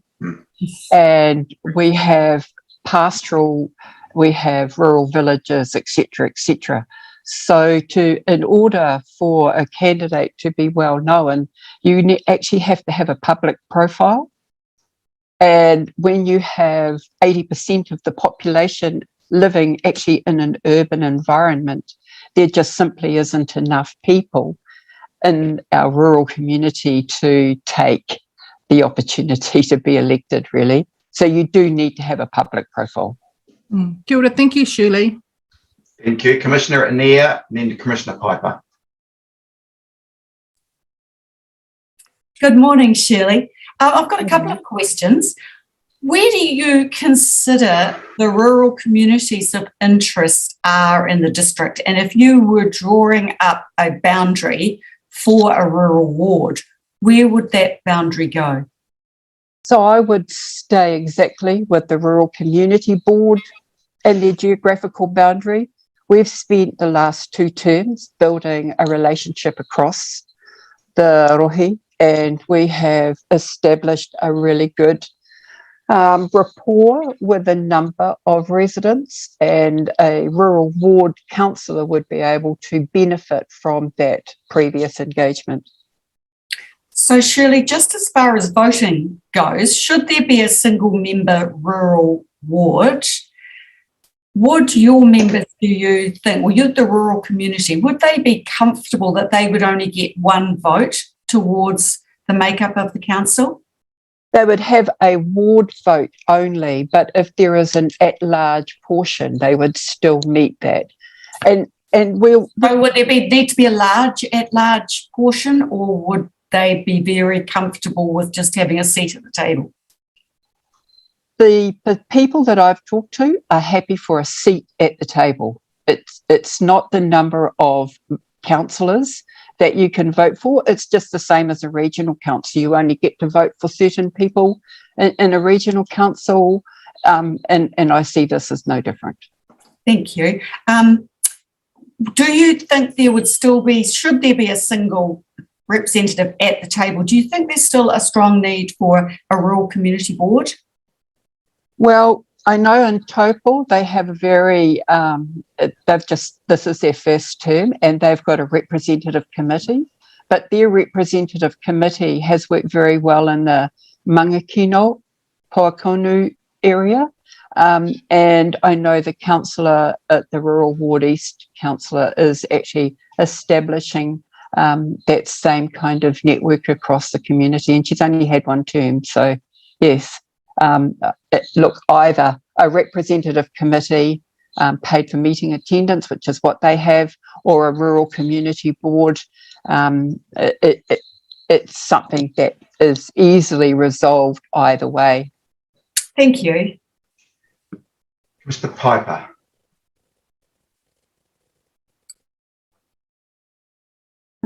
Thank you, Chair. Thanks for the submission. It's very helpful. I've got one question. I've got two actually.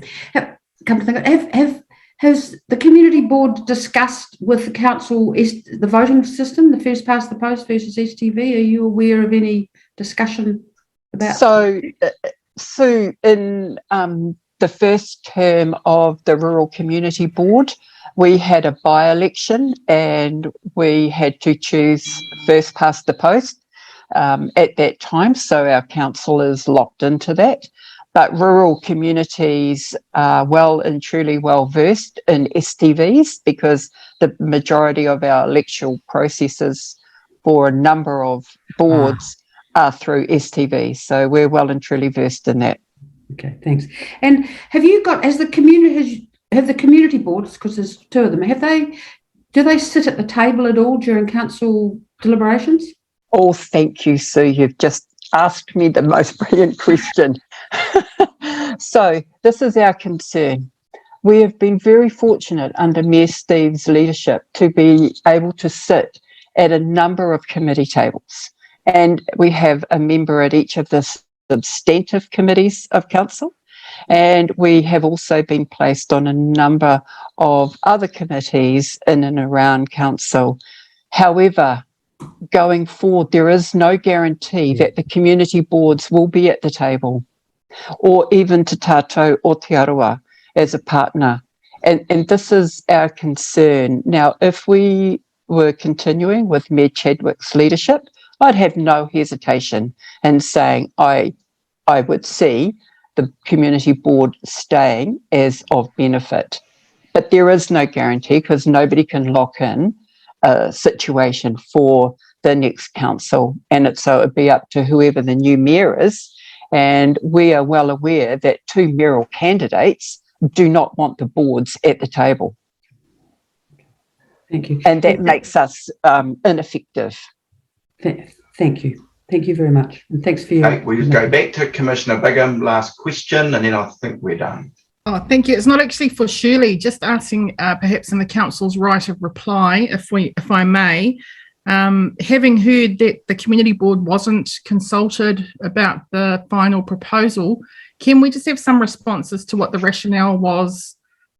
Also making the assumption, I could be wrong, that the other community board wasn't consulted either. What was council's rationale for not going out to the community boards to get feedback before that final proposal was put to the public? Thank you. Okay. And Brendan, also if the council could let us know what are the arrangements with the community boards in their code of governance. I can't remember the term, but they'll know what I mean. You do too, probably. Got that, EJ? Yep. Okay, thank you. So Shirley, thanks for your first of all, thanks for the work that you do on behalf of your community. That's pretty obvious. Thanks for the submission that you made today, and the original submission and the observations you've made today. You were given quite a good grilling there of questions, and I think that's only fair and reasonable. So you covered it off really well. So thank you.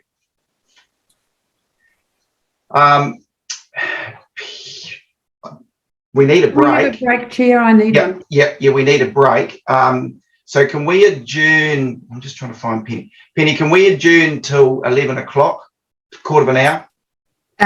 Yes, yep. We've got just a clarification. Mike McVicker is here and always was. There was confusion on my part, so I just wanted to be clear with everybody about that. So and our speaker after him is also here. So I'm sure that they can hear us and they will have seen what's happening, so they understand it's time for a break. So I'm sure that will be fine. Okay, all right. So look, we'll adjourn now. Penny will just give us some detail about what exactly happens, and we'll reconvene at 11 o'clock. So Penny, we're just waiting for EJ here. Hi, Brendan. I'm actually here. My video is not playing ball right now, but hopefully I'll be back online with you shortly. Let me push a button at this end, EJ, and we'll see if that does the trick. How about... Oh, no, wrong one.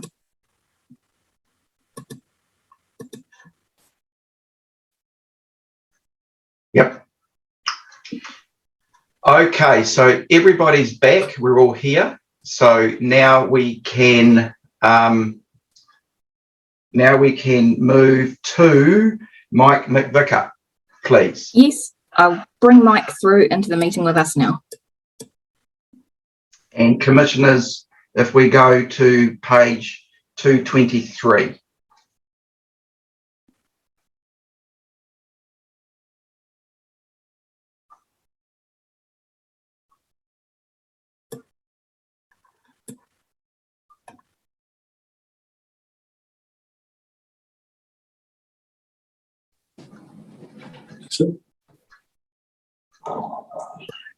Sorry. Kia ora, Mike. Good morning, commissioners. You can hear me? We can, and looks like a little bit of camera adjustment there. Feel free to play around with it. I've got the lady here sorting it. That's good. Look at that. That's spot on. Well done, Kim. It's getting better by the moment. First of all, an apology for the delay. I know you've been observing, and I appreciate your understanding about where we've landed. You know that you've followed the process, so we're now in your hands for your observations, Mike. Thank you, commissioners. I appreciate the opportunity. I'll start by saying yesterday I stood in front of this building with other concerned ratepayers of Rotorua in support of a demonstration against Rotorua Lakes Council. The message we wish to communicate to our community, and in particular the council, is quite simply that democracy has been totally disregarded here in Rotorua. It remains of concern to many that the Rotorua Lakes Council chooses to ignore the tenets of democracy and continue with their race-based policies, which I would point out can only divide our community. I don't need to tell you, but for the record, democracy is the lifeblood of our nation. It's what our fathers and grandfathers fought for. There is no doubt that following the representation review last year, the Rotorua Lakes Council continued to ignore the underlying message from our community that race-based decisions are not welcome in Rotorua. Briefly, 47% of the submitters to the representation review last year supported proportional representation option of 3 Maori seats and 7 general. Only 17% of the submitters supported the council's failed option. And as you have discussed this morning, even the Maori Standing Committee supported the 3 Maori seats. One can only conclude that the council gives priority to the demand for co-governance rather than democracy. Let's face it, co-governance is the antithesis of democracy, or in other words, the minority ruling the majority. History undoubtedly illustrates that there is no substitute for democracy. It is also worth noting that throughout the whole representation review, there was a deliberate attempt to manipulate the outcome, hence the accusations of not only predetermination by council, but also the accusation of gerrymandering for the next elections. I would also point out that the principal basis of the council's claim, the Treaty of Waitangi and the Fenton Agreement, is a falsehood. In fact, it is high time to call time on how the treaty is being dragged into policy areas of dubious value. Exactly the same applies to the Fenton Agreement. It is worth noting, for that matter, that Te Arawa did not in fact sign the treaty, yet they are using the treaty as an axe or a vehicle to obtain what they wish to achieve. It is also worth noting that the Rotorua Lakes Council has the highest percentage of Maori representation in the country. 4 of the 10 councillors, 40%, are Maori, and they have sat around the council table and the committee meetings also. Combine that with the standing committee, and Maori have a very high level of representation, I would suggest, in Rotorua, yet it appears that the council or the mayor wishes to achieve more sitting around the table. Finally, I will wrap up my appeal to the Commission by saying that members of the committee may have scoffed at the low number of submissions to the review last year, or the relatively low number of people that attended our demonstration yesterday. However, I can assure you that our group of concerned ratepayers will not go away. The Rotorua we have all lived in for many years and grown to love has some major issues facing it, and we remain very concerned as to the future direction the city is heading. Thank you. Thank you for those observations, Mike. Are there any questions from commissioners? I'm just going to get this screen to do right. Are there any questions from commissioners? Commissioner Bigham? Kia ora, Mike, and again, thank you for your patience this morning. Appreciate you taking the time to stay with us. Just interested in your comments around democracy and your concerns around being effectively ruled by the minority. Others, as you have noted, Te Taua Te Arawa are seeking more representation. Could that be in response to the other side of that coin that talks about democracy being the subject to the tyranny of the majority? I've heard that term regularly, but it's a fact, I believe, given any council. You know, I've sat around the council table for 12 years, not so long ago, and there's always been Maori representatives who have stood alone and got onto the council by their own efforts, who have contributed.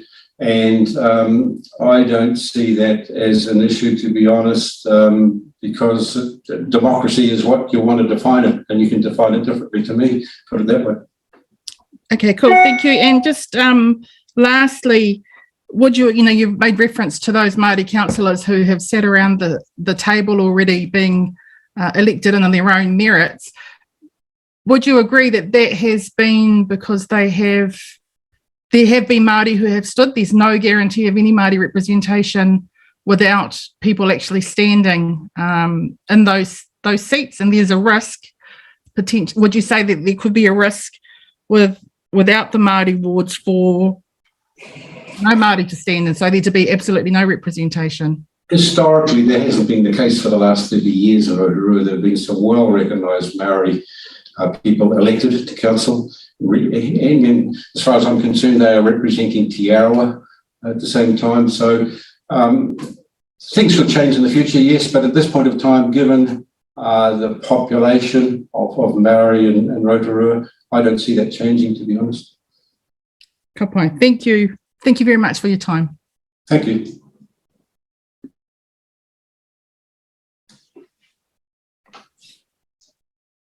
Commissioner Piper. Thank you, Chair. Thank you, Mr. McVicker. Just one question. And here we go. Why do you believe that a mixed model undermines or does not result in fair and effective representation for communities of interest in the Rotorua district?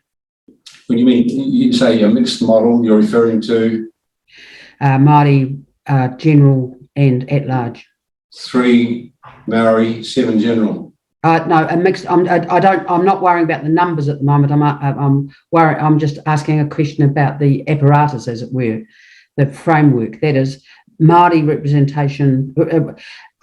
The Māori electors electing one or more councillors. The general electoral population electing one or more, and then an election. Then both Māori electors and general electors, it's terrible terminology, then vote for another cachet of councillors. So you've got 3 lots of 3 ways of voting. One is Māori.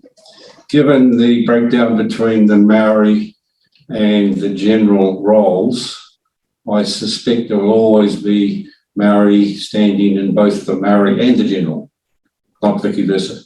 So I don't see that as an issue. Well, that's something that you and I can't predetermine, but the mixed model is used in other parts of the country, and I'm wondering why because it's a comment you've made that you think that it's not appropriate, and why? Because historically, my argument would be that Maori have stood in the general role and been successful in for many years, and that will continue, I believe, in the future. Okay, thank you. Thank you. Okay, so thank you very much for the effort in putting your presentation through to us, and obviously presenting today, Mike. Appreciate that. Thank you. Thank you. So, Commissioner, Penny, we're now going to the chair representing the Rotorua District Residents and Ratepayers, Reynold McPherson. Yes, that's correct. I will bring Reynold in now. So you might want to drop that hand down. Cheers.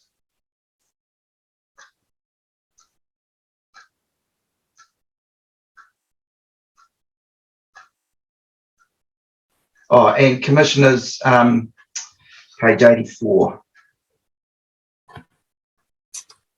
And Reynold, when you're ready, if you'd like to take yourself off mute, and if it's an option, pop your video on, that would be appreciated.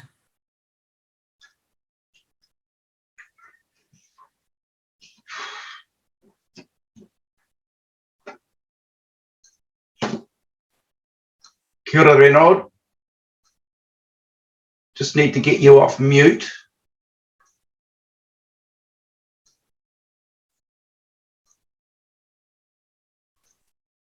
There you go. That works. Oh, splendid. Look at that. Another miracle in technology. Look, have you been observing any of the proceedings? Yes, I have. Fantastic. Okay. So given that you've got a sense around how it all goes, we'll pass over to you to pass your comments through. Kia ora. Through you, Chair. Mana walking hauiwha, tēnā koutou, tēnā koutou, tēnā koutou katoa. Reynold McPherson ho. I'm the Chairman of the Rotorua District Residents and Ratepayers. I speak on behalf of 1,119 members to oppose parts of the interim model. The interim model is the model before you, the 118 model. Now, nobody in RDRR disputes the fairness or legality of everyone voting for candidates in the at-large seats, so we can put that issue to one side. But electing one councillor each from the Maori and general wards is obviously unfair, and we contend unlawful. And we can suggest 2 grounds for setting aside the interim model. The first ground is violating citizens' democratic and civil rights to equal suffrage. Now, equal rights are considered democratic and civil rights in the New Zealand Bill of Rights 1990, and Section 12 states that, quote, every New Zealand citizen who is of or over the age of 18 years, brackets A, has the right to vote in genuine periodic elections of members in the House of Representatives, which elections shall be by equal suffrage. and by secret ballot. Since this electoral right is given to every New Zealand citizen, we assume that it extends to the election of members in territorial authorities. In the absence of a statutory definition of equal suffrage, we assume that common usage applies. The Collins Dictionary defines equal suffrage as a characteristic condition of a specific type of electoral system. One man, one vote, or one person, one vote, is a system of voting in which each person in a group or country has the right to cast their vote, and in which each individual's vote is counted and has equal value. Now, the election standards at the Carnegie Centre, the Carter Centre, note that, quote, international and regional treaties protect the right to an election held by equal suffrage. They require that every voter be granted a vote of equal value to that of other voters. Interpretive sources add that the principles of one person, one vote must apply, and that constituency boundaries should be drawn so that voters are represented in the legislature in a roughly equal basis. Now, the interim model before you proposes to give one seat to the 19,791 citizens on the Maori roll and one seat to the 51,618 citizens on the general roll. Somebody used numbers different than mine, but they're in the same proportion, and that's the point. Giving those voters on the Maori roll over 2.6 times the voting power of those on the general roll to elect a councillor is not equal suffrage. Such an arrangement could be seen to cohere with the definition of gerrymandering. Finally, Section 5 of the Bill of Rights clarifies how rights and freedoms may be subject only to, quote, reasonable limits that can be, quote, demonstrably justified in a free and democratic society. And it's difficult to see how giving citizens on the Maori roll over 2.6 times the voting power of the citizens on the general roll to each elect councillor can be, quote, demonstrably justified in a free and democratic society. The second ground for setting aside the interim model proposed is that it violates the principle of fair representation. Section 4.1a, and forgive me for being so precise, and you'll be more aware of these things than I have been up until the last week or so. Section 4.1a of the Local Electoral Act requires implementation of the principle of fair and effective representation for individuals and communities. Clause 2 of Schedule 1A of the same Act provides a formula for calculating the number of Maori and General Ward members. Now, the arithmetic of the formula defines, quote, fair representation, unquote, as proportional representation based on the size of the electoral population in wards.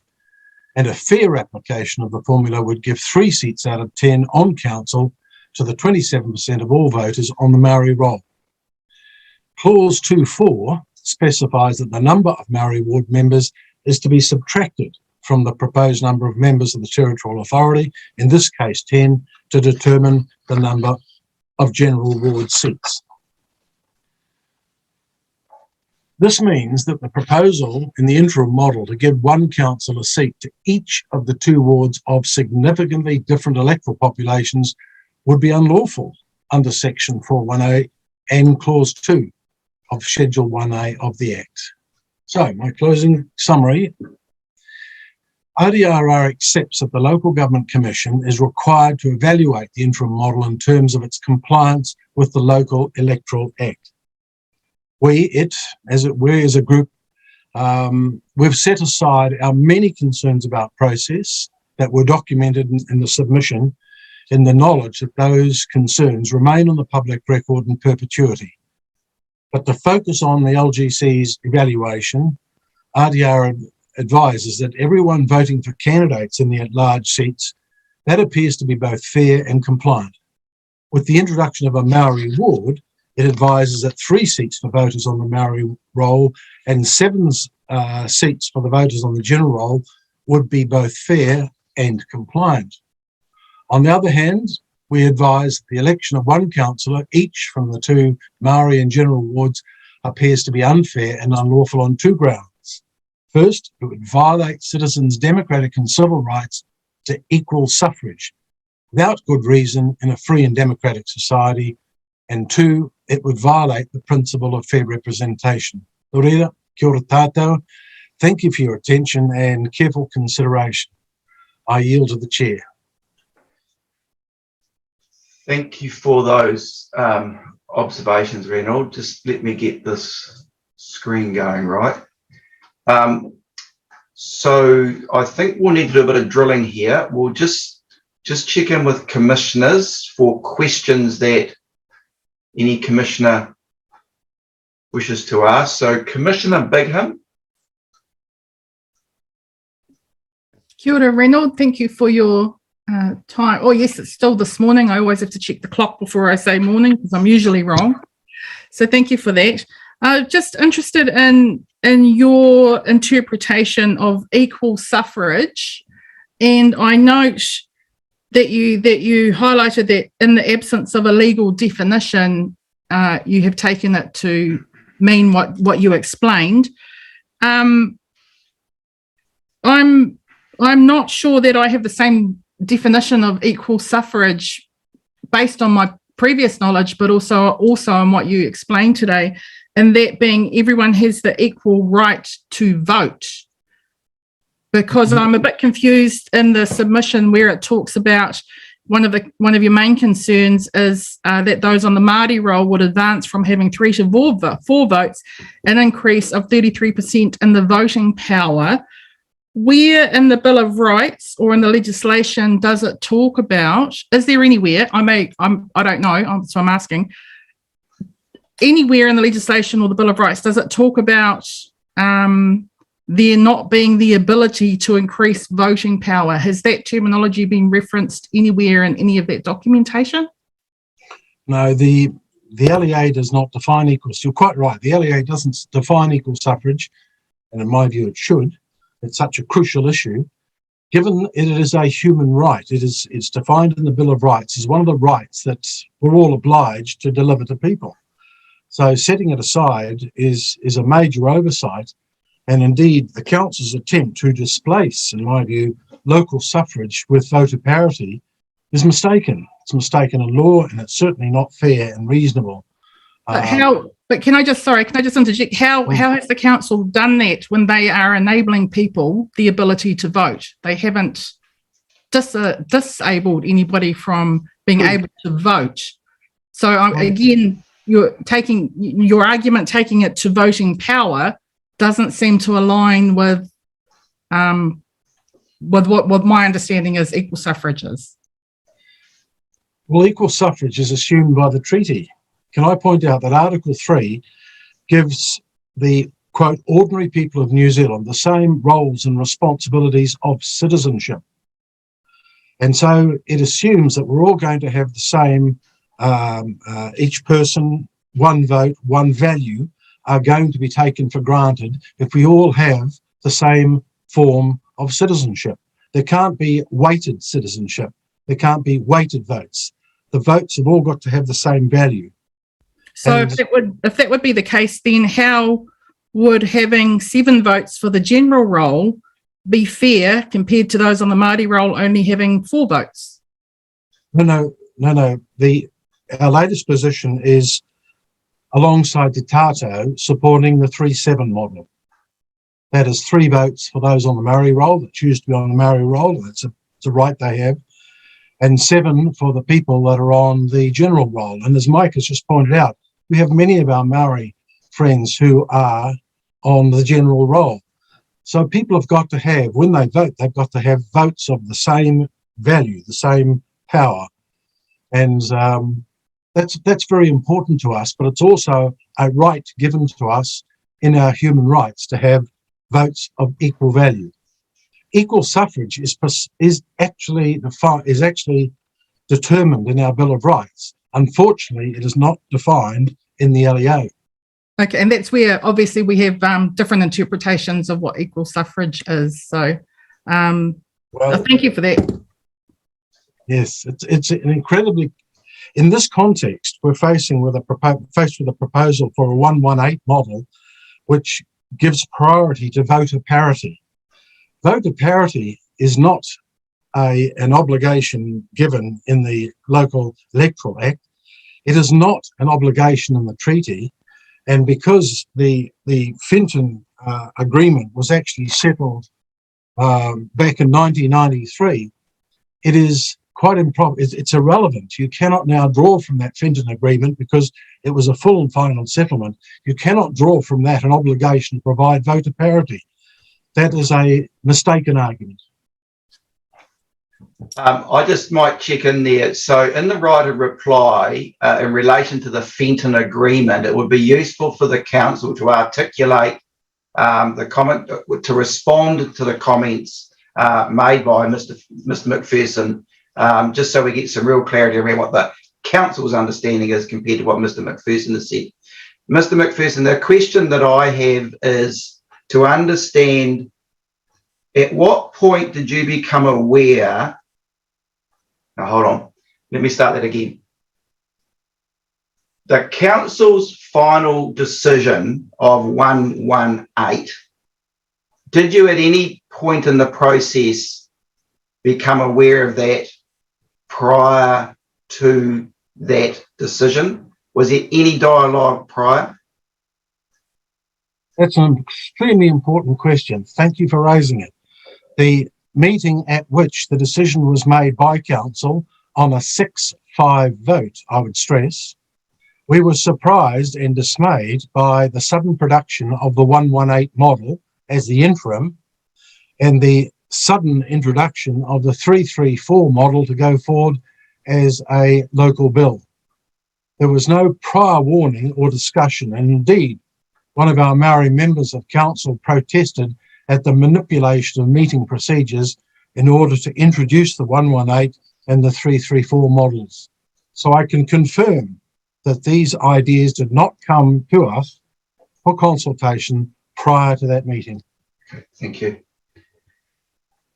No other questions, commissioners? We're all good. Oh, yeah, Commissioner Piper. Thanks, Brendan. Sorry, I thought I'd raised my hand. You're right.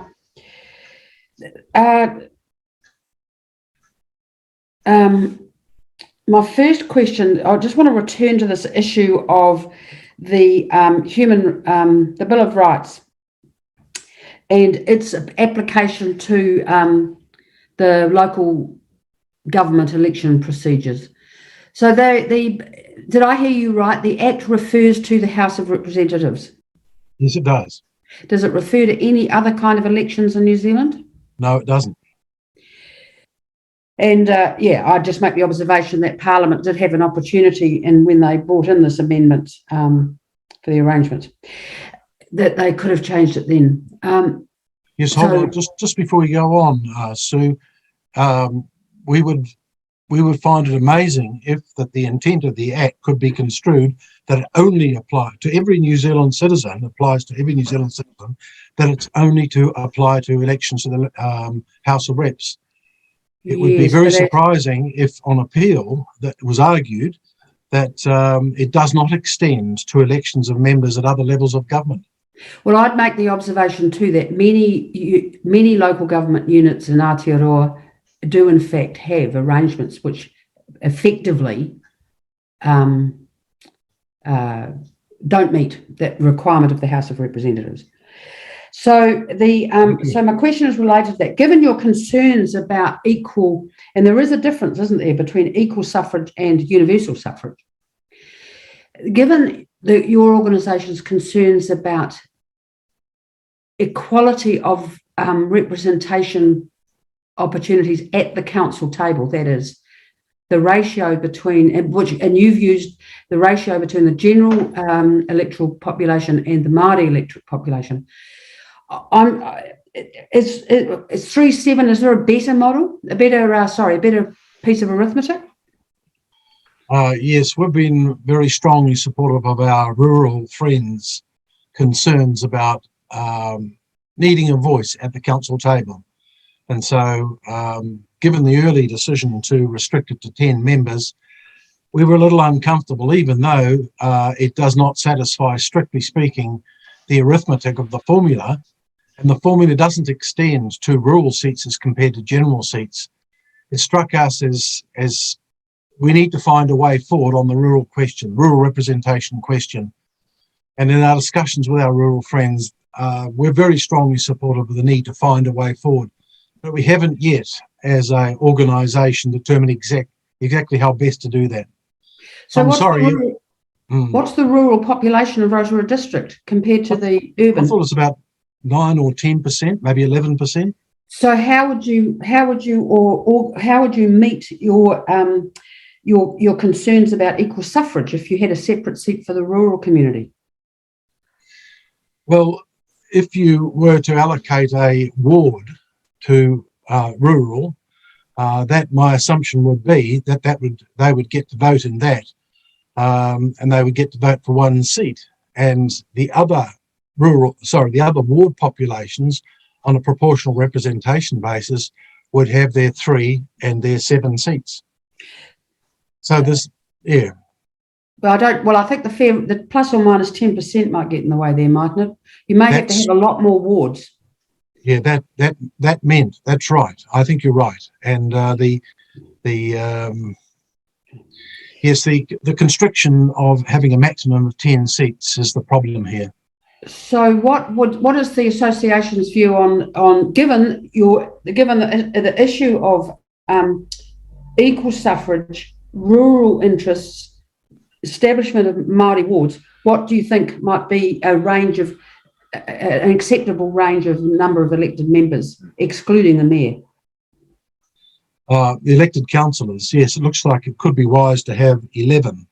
Or if you do the sums again, using the formula, it might come out as 3 for Māori, 6 or 7 for general, and 1 for rural.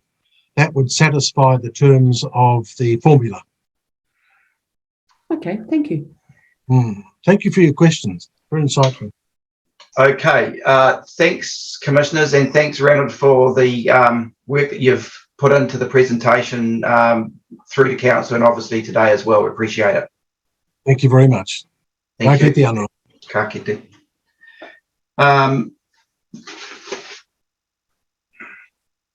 Mr. McPherson. Oh, yeah, Mr. David McPherson. David is joining us by phone, so I will bring him into the meeting now. I think David can hear me at the moment, so I'll push the button at this end and we'll see how we get on. And commissioners, if you go to page 157. So, David, you're in the meeting with us now. Hopefully, you'll be able to unmute yourself at your end. Oh, perfect. Can you hear us? I can. And we can hear you. Over to you, Brendan. Kia ora, David. Welcome. Thank you. And I guess I need to apologise to start with for the quality of my voice at the moment. My health is not 100% of what I'd like it to be, and it's affecting my speech to some extent. But anyway, I don't want to make excuses, but just bear with me and ask me to come back if you don't. We'll be with you, mate. Don't you worry. Thank you. And thanks for the opportunity to speak to you on the proposed model for the Rotorua District Council elections. I'd start by saying that I'm very disappointed that the process followed by the council in carrying out its review is not one of the issues that you're going to be considering under the Act, because it's the process that the council has used which has led to its flawed decision, and I'll mention some parts of that. Last May, the council decided by majority vote to establish Māori wards, but at the time it didn't give any consideration to the practical aspects of implementation. It developed electoral models for consultation and invited submissions. The staff summary of submissions that was subsequently presented to the council did not assess any submissions that didn't conform to its online format. Obviously, the proscribed layout of the online format simplified the work involved, but I didn't think that was any excuse for only partially informing the councillors. The bulk of the submissions that were put into the council favoured a simple model of 10 councillors, with 3 elected from the Maori ward and 7 elected from the general ward. But after hearing from the submitters, the council determined a representation model which in effect rejected 100% of the submissions that it received. Since then, the council has promoted a local bill to Parliament to enable it to have a different electoral system to every other council in New Zealand.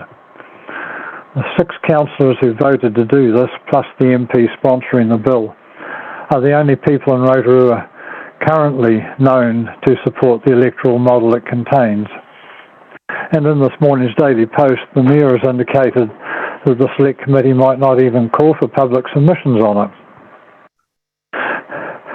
I suggest to you that in promoting this bill, which the Council has not consulted its citizens on, it is essentially thumbing its nose at you by saying that it has no interest in your determination, you might as well all take a running jump into Lake Rotorua.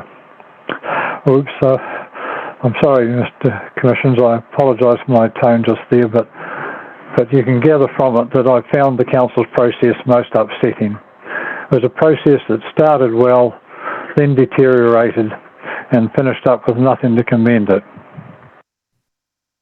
But speaking to the matters that do matter under the Local Electoral Act, I submit that the electoral model should include 18 councillors elected from 2 wards, 5 councillors from the Maori ward and 13 councillors from the general ward, a mayor elected at large, and 2 community boards with the current names, boundaries and numbers of members.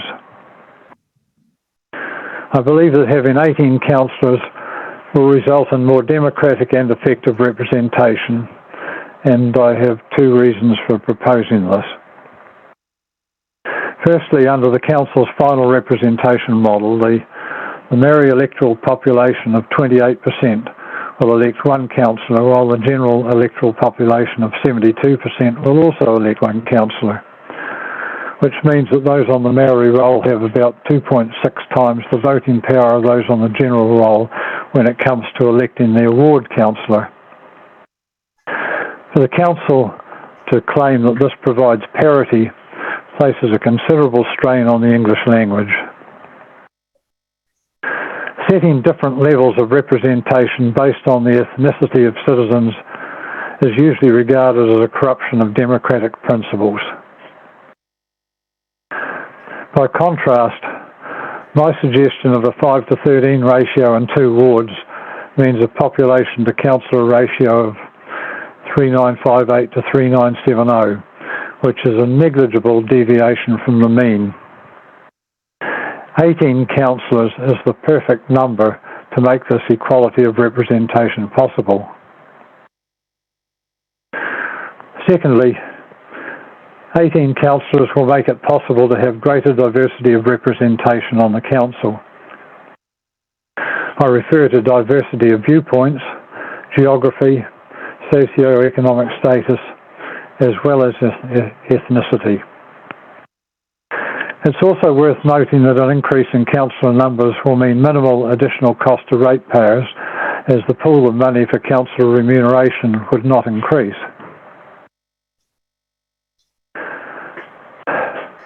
It appears to me as a mere resident that diversity of viewpoints is very limited within the present council, and consequently there is minimal support for any councillor who presents alternatives for debate.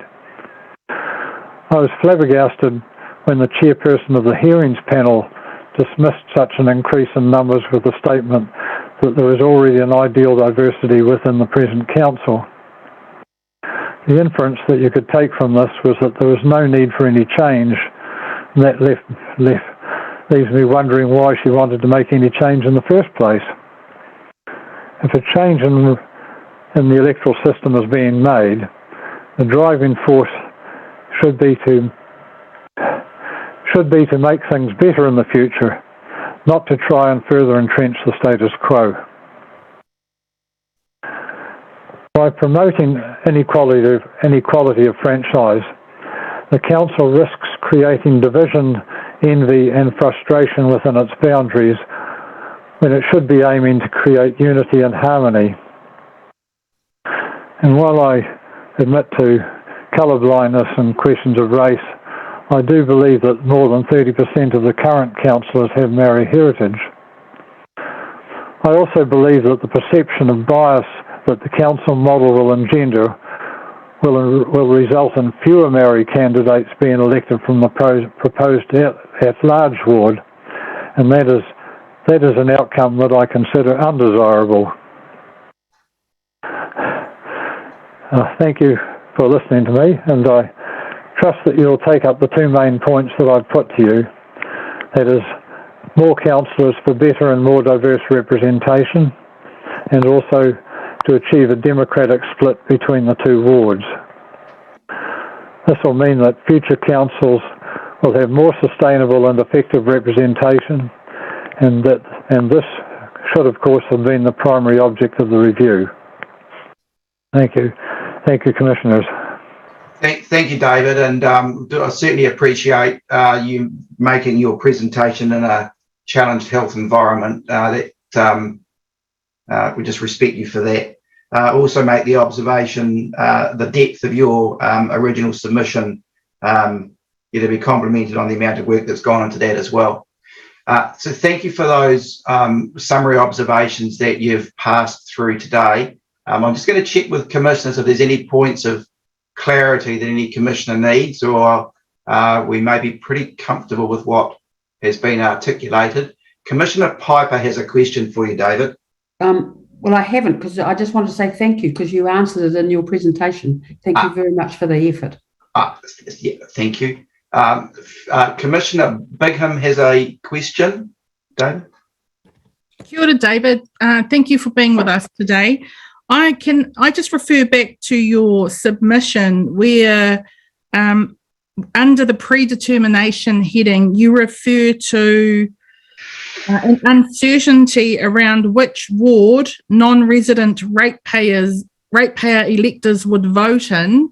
Why do you think that's an issue? Would they not vote in the ward where the property sits? I guess I haven't given much thought to that. Yes, I would say that you would be right with that. No, that's fine. Thank you. I just thought I might be missing something. Thank you for that. Okay, David, we can let you go now. Thank you very much for the observations that you've made, and we wish you well in your recovery. Thank you very much, Mr. Chairman, and councillors too, and commissioners, I should say too. Thank you. Cheers. Thank you, David. So next on our list is Fed Farmers, Sean Hazelton and Colin Guyton.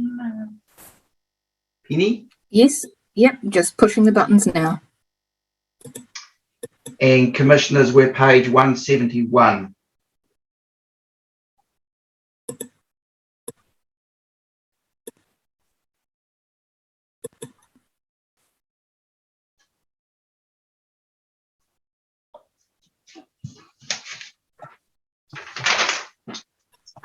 Kia ora, Sean. Hi, how's it going? Yeah, we're good. Colin, kia ora. Yep. Yes, thank you. Welcome. So have you guys been observing? You've got a bit of a handle on what's happening? Yes. Yep. Perfect. Okay, well, I will pass over to you for your observations, gentlemen. Okay, cool. Thanks for that. So thank you for the opportunity to speak to Federated Farmers on behalf of our concerns with our with the final representation arrangement decided by Rotorua Lakes Council. Federated Farmers represents hundreds of rural ratepayers across the rural district. As business owners, food producers and people who live, work and play in this district, our members are affected by local government decision making and as such expect us to engage on behalf of them for these processes. We do appreciate you've got a full day of hearings and take that our written submission on the initial proposal and the appeal have already been read, so this statement will just summarise our key points, which is to establish a rural ward. The establishment of a rural ward has been sought since the at-large system was introduced in 2010. We consider that a rural ward is required to meet the very important purpose of improving rural representation in council chambers. We were again disappointed when there was no suggestion to include a rural ward in the latest review, when it's well known that the rural community want this to be considered. There's no dispute that rural communities are a specific community of interest, which warrants fair and equal representation. We are very clear in our written submission why rural communities are distinct, and this was acknowledged by council staff in the summation of their submitted issues. We also reiterate these points in our appeal because from what we have read, the only stumbling block that seems to occur is that council is unwilling to move from 10 to 11 or more councillors, rather than opposition to the principle or reasoning behind wanting one. Federated Farmers has serious concerns that a ceiling on the number of councillors has frustrated our preferred arrangement. Rotorua district is large enough both in geography and population terms to easily accommodate 11 or more councillors. With regards to the size of the rural ward boundary, we have taken on board the findings from the Commissioner's 2016 deliberations and accept that a rural ward councillor will definitely benefit from the support of the Rural Community Board on top. Our main point is, though, that the rural board should be an additional resource, not a substitute for a councillor. Rotorua Lakes Council retention of the rural board is accepted, but we have seen without a rural councillor, we have seen a decline in the decision-making supporting our rural communities. This is particularly with regards to roading investment and in terms of decision-making on district plans and long-term plan reviews, where the boards cannot have a final say. These require extensive submissions working to try and inform and educate council staff and the decision makers on issues facing rural ratepayers and communities. Our members feel overlooked and misunderstood as it stands.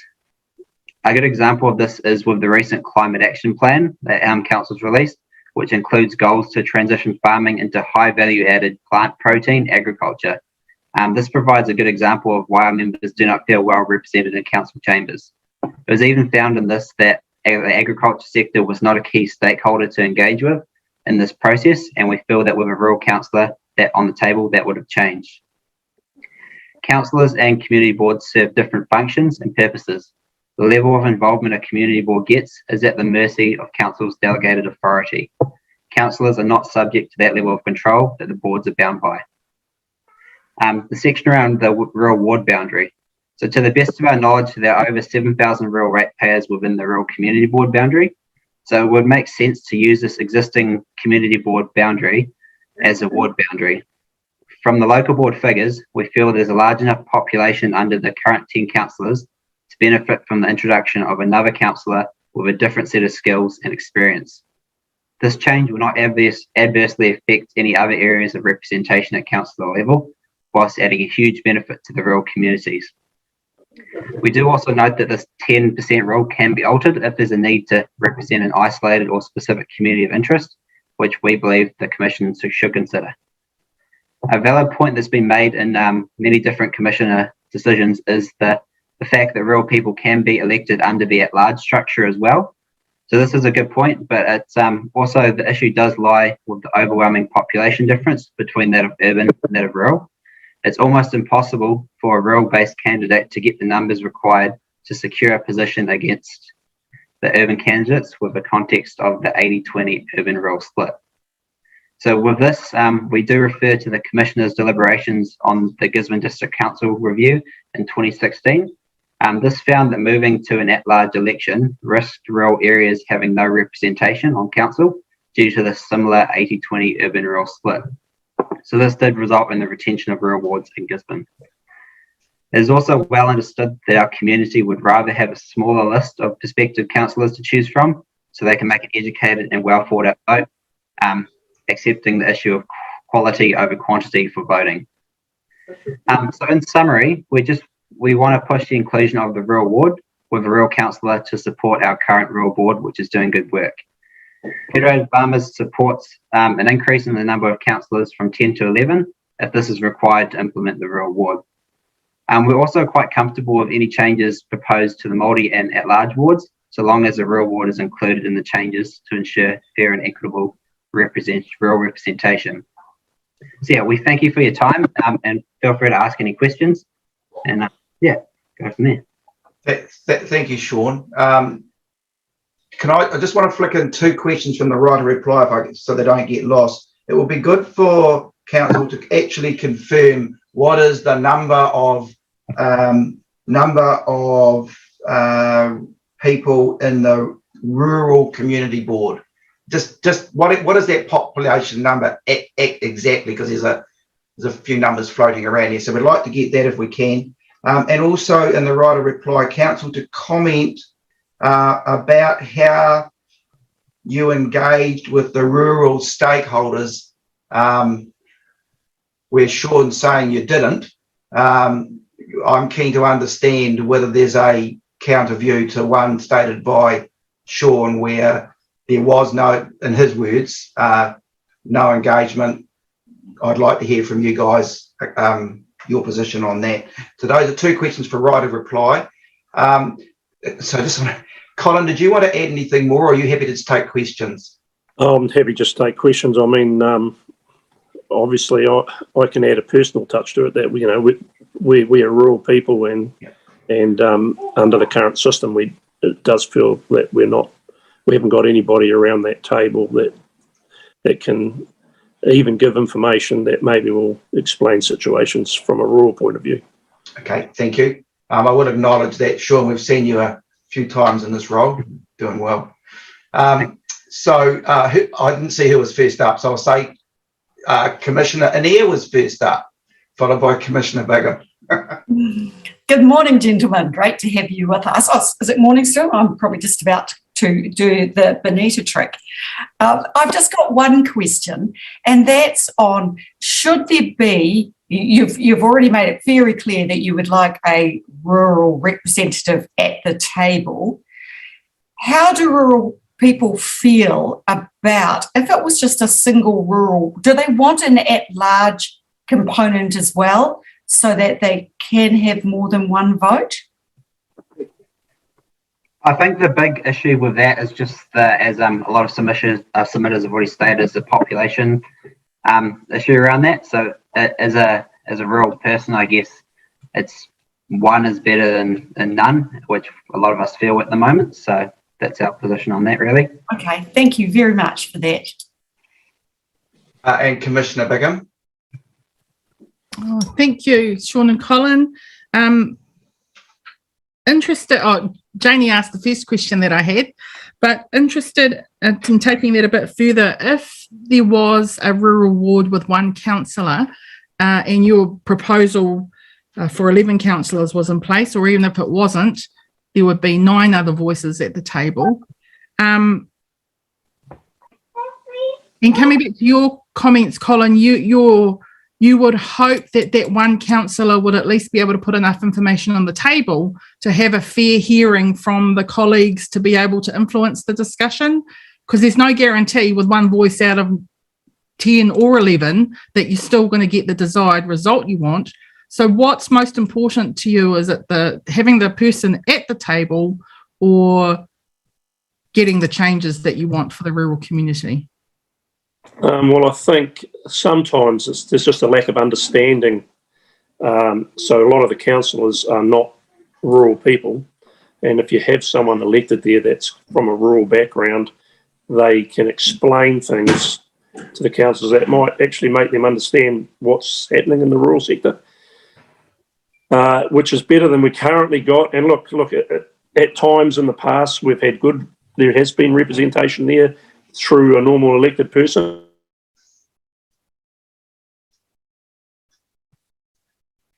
There you go, Sean, the challenges of the rural connectivity.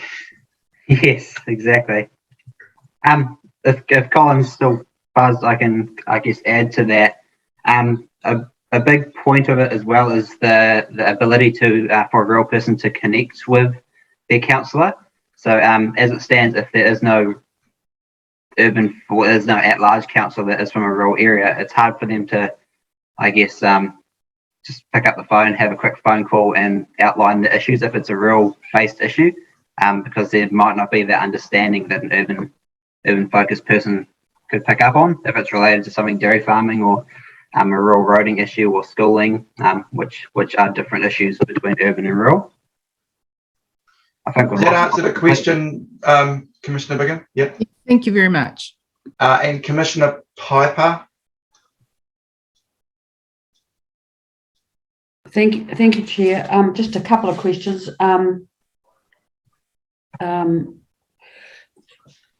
How would you feel if a rural ward was created that included the Lakes area as well, the current Lakes Community Interest, which has a board as well? What's your thoughts on that? Yeah, sorry, I'm a bit confused with that. So you're saying it is currently a rural board. Sorry, the Lakes District, which is, if my memory serves me correct, is I can only remember the Pākehā names at the moment, but Okataina and Tarawa. There's a community board, there's a community of interest that's been identified there, and they've got a community board. It's the other community board. If the numbers or whatever meant that it might be, if we were of a mind, might be a good idea to find a separate ward to cover the rural area, what would your feelings be if it included the Lakes community as well? I guess there's similar issues in regards to, as Brendan said before, probably rural connectivity, and obviously there's a lot more driving when you're in rural communities. Roading is quite a similar issue as well, and also the issue around, I guess, a lot of those more isolated communities have their own septics and wastewater and stormwater setups. So a lot of those issues are the same, but I guess there is also that issue with our members would see that there's a divide between, I guess, what a farmer's perspective is versus there's still, I guess, a lot of those areas are still what you call urban. So there's that issue, but yeah, there is still a lot of commonalities between being in the rural area. Thanks. And my second and last question is, you've invited us, when it comes to looking at a rural ward, to examine the isolated communities criteria for fair representation. Can you, I've got a map here. I know the district reasonably well. I have grandparents in Rotorua. So how do you think the rural ward might be able to attract, might be able to use the isolate? Sorry, I'm going to start again, Sean. I've tied myself up a knot. What are the attributes that we could use to establish or agree with you that the isolated communities criteria might be helpful for us and for the establishment of a rural board? I guess Colin's probably got more local knowledge on, I guess, how we can define why they're being off. Do you mind repeating that question? Because Colin's just jumped in, I see, just so he can hear it as well. Let's see if third time I can get it very clear.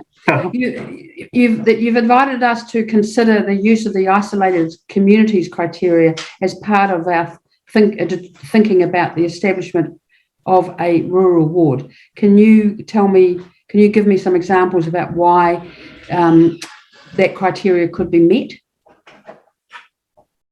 Sorry, my power just went off and it's just come back on again. I hope you can hear me. Yep. I think we have a lot to contribute to the Rotorua Council because we're big landholders. Means that we have reasonably high rates to pay, and I know that doesn't come into it from a numbers point of view, but when you're contributing a lot of money to any organisation, I feel like you should have there should be some form of democracy or representation for you, because it's substantial and we want to be involved.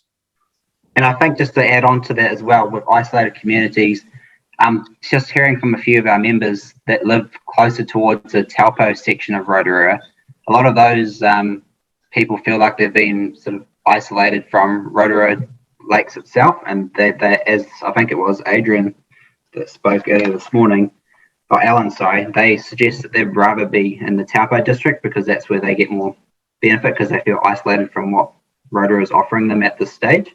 So yeah, that's just one example of what I've heard from some of our. Yeah, can I press one more time? The isolated communities is to do with effective representation. Yes. Sorry, if I said 4, I misled you. And that's got to do with things, tyranny of distance, of all kinds. Basically, it's about accessibility. So how long would it take to drive from the southern end of Broadlands into Rotorua? Remembering I've done it a number of times. Be 45 minutes probably, and if you were to drive to Taupo, it'd be about 25 minutes. Yeah, of course. I'm guessing. Yeah, and you've got members up towards the Whakatane border, haven't you? Yes. And how long would it take to drive into town, or for a councillor to drive back out again? Well, that's probably more of a windy road than, I guess, if you're coming from Rotorua way, but I'd say it'd be a similar distance, maybe a bit longer still. It would be a bit longer still, but yeah. I reckon about an hour, yeah. There or thereabouts. Okay. Thank you, that's very helpful. Okay, I think we can conclude that discussion. Colin, I will say to you that we've seen Sean on a number of occasions representing Fed Farmers' perspectives. You've got a very good man who articulates your views well, and Sean, in your summary presentations, you do that very well. So, good work, good stuff. Well, thanks for that, Brendan. Appreciate it. Thanks, guys. Thank you, commissioners. Okay. I think we're nearly there. We're down to Te Tato o Te Arawa presentation. We've got Jude Pani and Raweri Waru. And we're only about 40 minutes behind schedule, unbelievably, so we're not doing too bad. I'm working on bringing them into the meeting. It looks like Colin might have just frozen on us, so I don't think he's actually there, just for everyone who can still see his photo. Not very respectful. Yeah, obviously that storm's getting close to him. And commissioners, we go to page 146.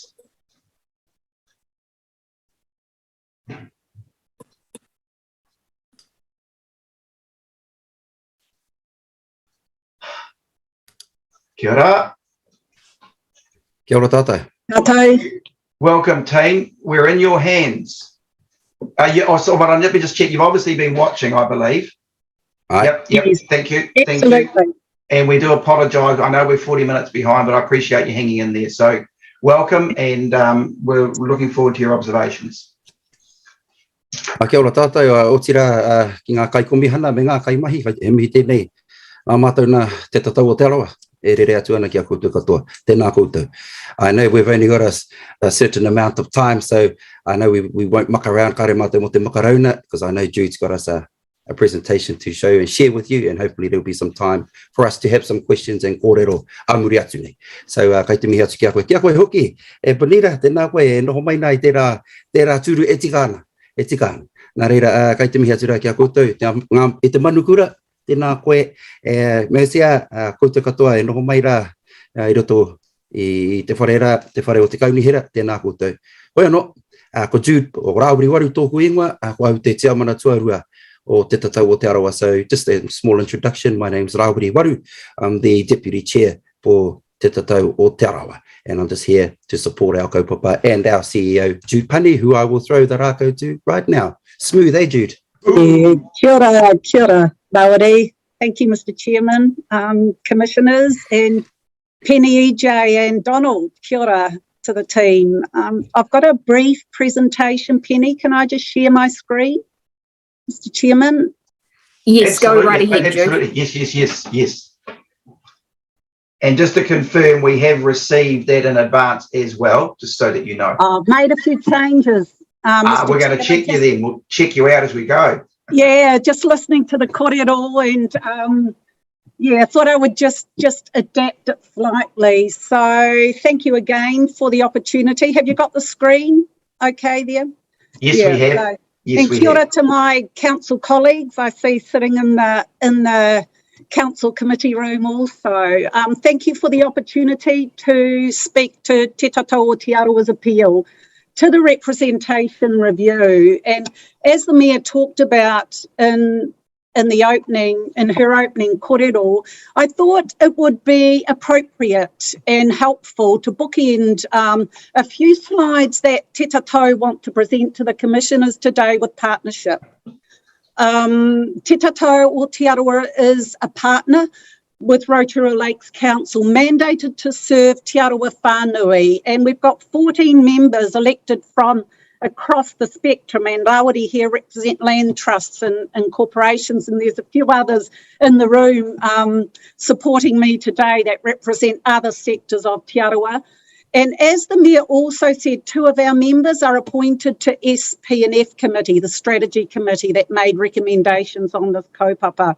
We're a charitable trust, and our board has a strategic plan, and I lead the operational arm, which has got a work program, and that is all aligned to the Te Arawa Vision, which was launched in 2020. And Te Tatau's justification for really leading out hard in this kaupapa of the democratic process relates through to the leadership and influence strategic direction in the Te Arawa Vision of Te Arawa Rangatiratanga. And I suppose just looking at that, and also Lachlan's kōrero around parity and the equity conversation, you know, this is what the people asked and charged Te Tatau to as we move forward on the vision. It was around future has the best leaders making and effectively implementing the best decisions about our resources. So with that in mind, Te Tatau really pushed hard on the Māori ward kaupapa after the minister changed the legislation. And there was a view expressed from different quarters and in council that we've got this partnership that's really effective. We've got 4 members, absolutely incredible, capable Te Arawa members that are elected under this current model. We're on this journey, and we've got an effective partnership and operation. Te Tatau was really concerned we weren't asking the people. We weren't going out and checking, testing. Where's Te Tatau sitting? What do the people think? It's been 5 years. Let's test it with the people. So really, Māori wards were established as a direct result of Te Tatau pushing hard in this space, pushing hard in the democratic process space, and we undertook extensive engagement with Te Arawa. And we thought council wasn't having enough of a conversation with the community in this space. And then with our engagement process, the people always expected Te Tatau to come back and talk models. Well, what does that look like? Because we didn't know then. Of course, the Māori seat numbers are all based on general seat numbers and a percentage and population. So we could roughly talk 10 members, currently 28% are on the Māori roll. That would equal under the current model 3 seats. So we went out again under the representation review umbrella, as with Māori wards, checking again with Te Arawa Whānui and those on the Māori roll. We were given a clear direction. If we can't get equality of seats, and I will say here that Te Tatau is absolutely 100% supporting council with this new legislation, with the local members bill, which does provide equality of seats. But we're here today to talk about the final proposal of the council, which is under the Local Government Commission's power and consideration at this point in time. And what the people said to us, Te Tatau, we want 3 Māori seats. We understand we're going to give up potentially the ability of some votes, but come what may, we want decision-making ability around that governance table. So I'll just talk quickly about the process. There were 2 processes running in parallel here. Council facilitated their process. Elected member forum, which wasn't public, it was a public excluded process. They agreed these 4 principles, produced 8 options, and sought feedback on 3 of the preferred options via a website poll. And Te Tatau did participate in the council process, but we were always really clear that Te Tatau would bring forward into that process the views of Te Arawa and those on the Māori roll. So Te Tatau tested those 3 options. Again, clear and definite preference from Te Arawa and Māori generally 3 Māori seats.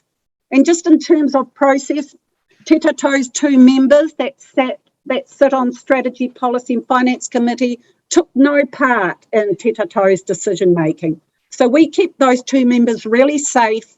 They could participate in the council committee process without fear of being conflicted and not able to participate. So in terms of process, Te Tato cannot support anything less than 3 Māori seats. We definitely can't support the final proposal of 1 Māori seat, nor the initial proposal of 2 Māori seats.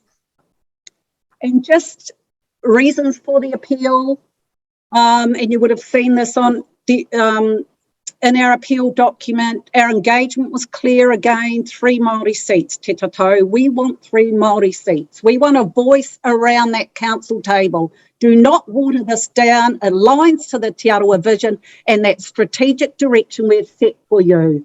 The other reason is there was absolutely no conversation with Te Tato or the community with this final proposal. It's like all of a sudden the goalpost changed. And what we were looking at and what we thought we were dealing with and what we thought we were participating in had gone all together. So the final proposal dropped out of thin air as far as Te Tato was concerned. Doesn't align with the council forum options, neither the preferred option that was taken out, that 442, and the guiding principle of 3 Māori seats we consider was not reasonably considered and given appropriate weight. It was one of the 4, 1 ward, 3 Māori seats, absolutely a fundamental guiding principle at the start of the process in those elected member forums, no longer in the line of sight. And we consider, Te Tato, too much emphasis on this parity of voting. And it was never one of the 4 agreed principles, but all of a sudden we've got this parity of voting. And I must say, I've listened back to the appeals, to the submissions to the initial proposal. I cannot find emphasis ever put on parity of voting, and definitely the hui we facilitated, the online engagement, the surveys. When we got back, the people understood there would be a cost, but they were prepared to wear that for the sake of getting 3 seats around that council governance table. Decision-making power they wanted, not an individual voting. So, and equity, this equity parity. And we are adamant. And you know, I have to say that the lens of those for whom equity restoration is being sought should be the guiding perspective when considering equity restoration. And Te Tato, the feedback we got is equity is restored not by giving me an individual a vote, but equity is restored by maximising the power and the decision-making around that council table. And fair and effective, Lachlan mentioned that, and that's why I picked up on fair and effective, because I know the LEA. I've had a life in local government, and you know, Te Tato believes that the fair and effective representation would be better served, absolutely better served, by having 3 Māori seats.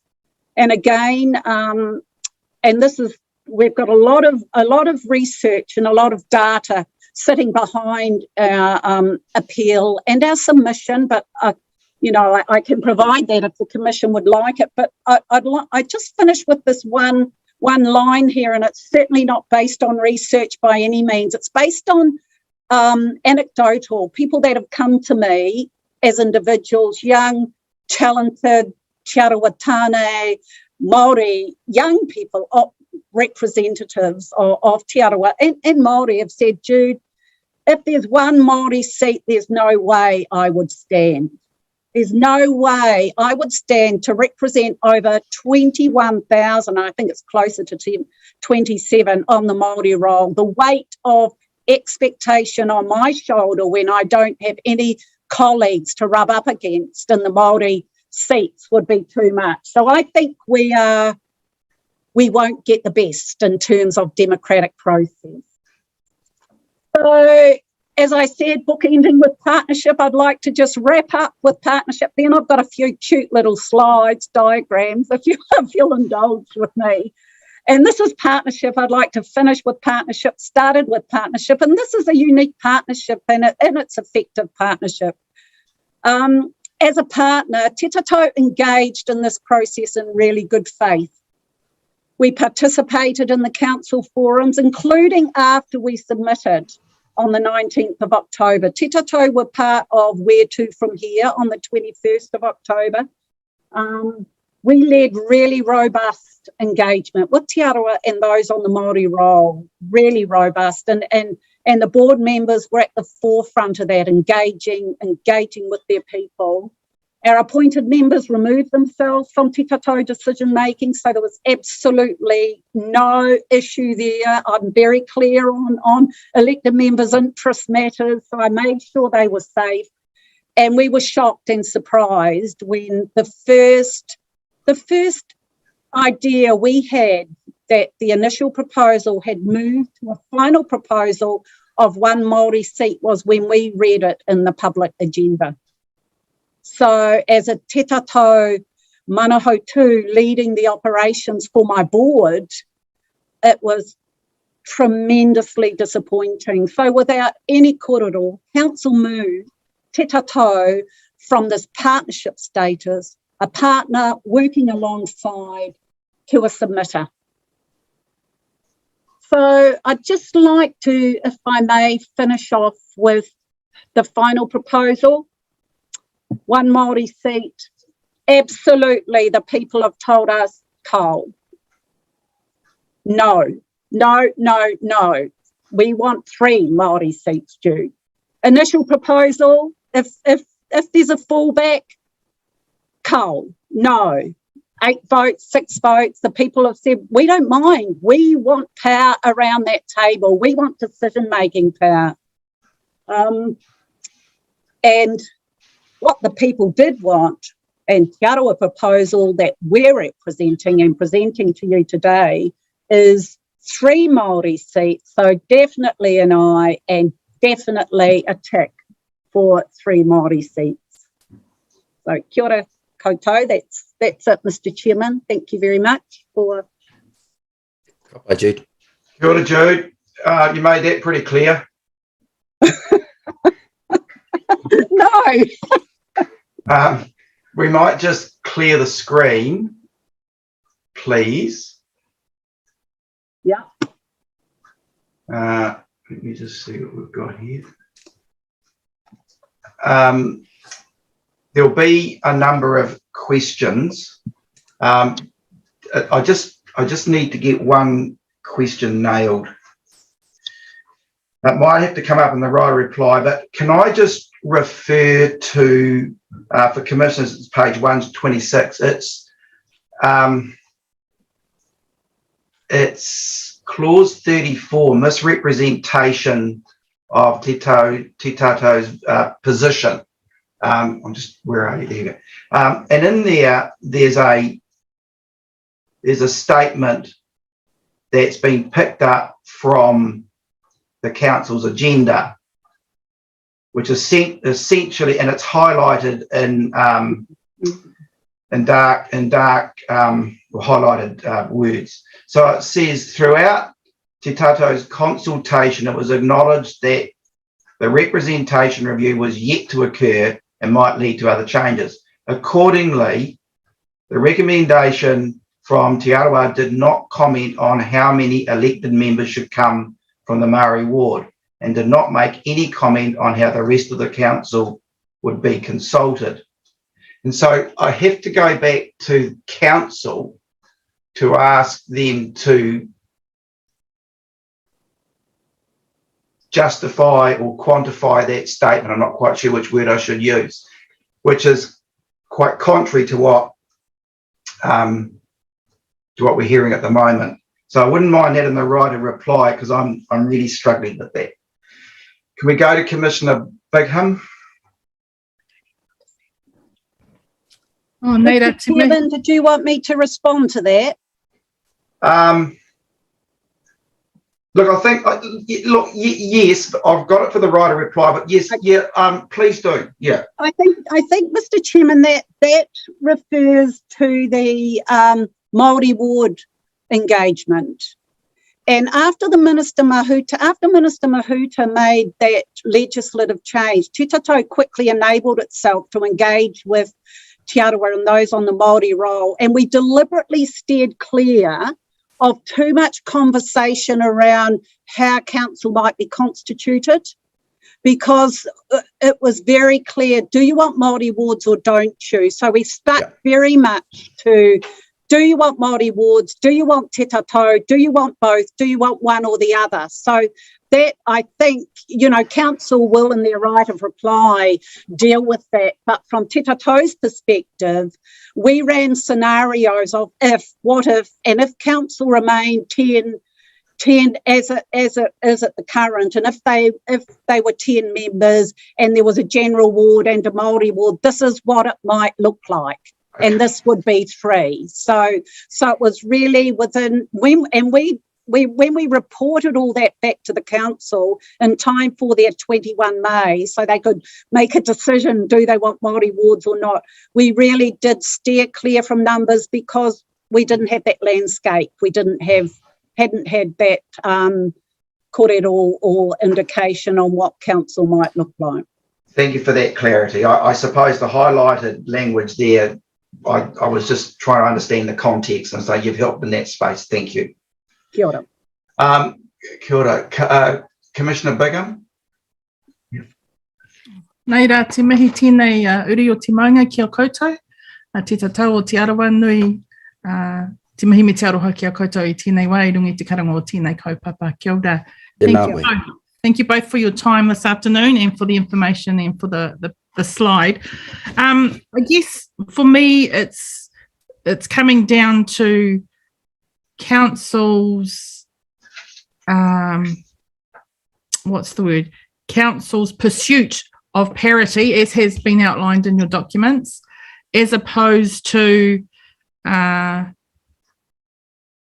equality of decision making, because we know that they're two different things. Why? And I know that you've outlined that people want to have decision makers at the table, but what is this?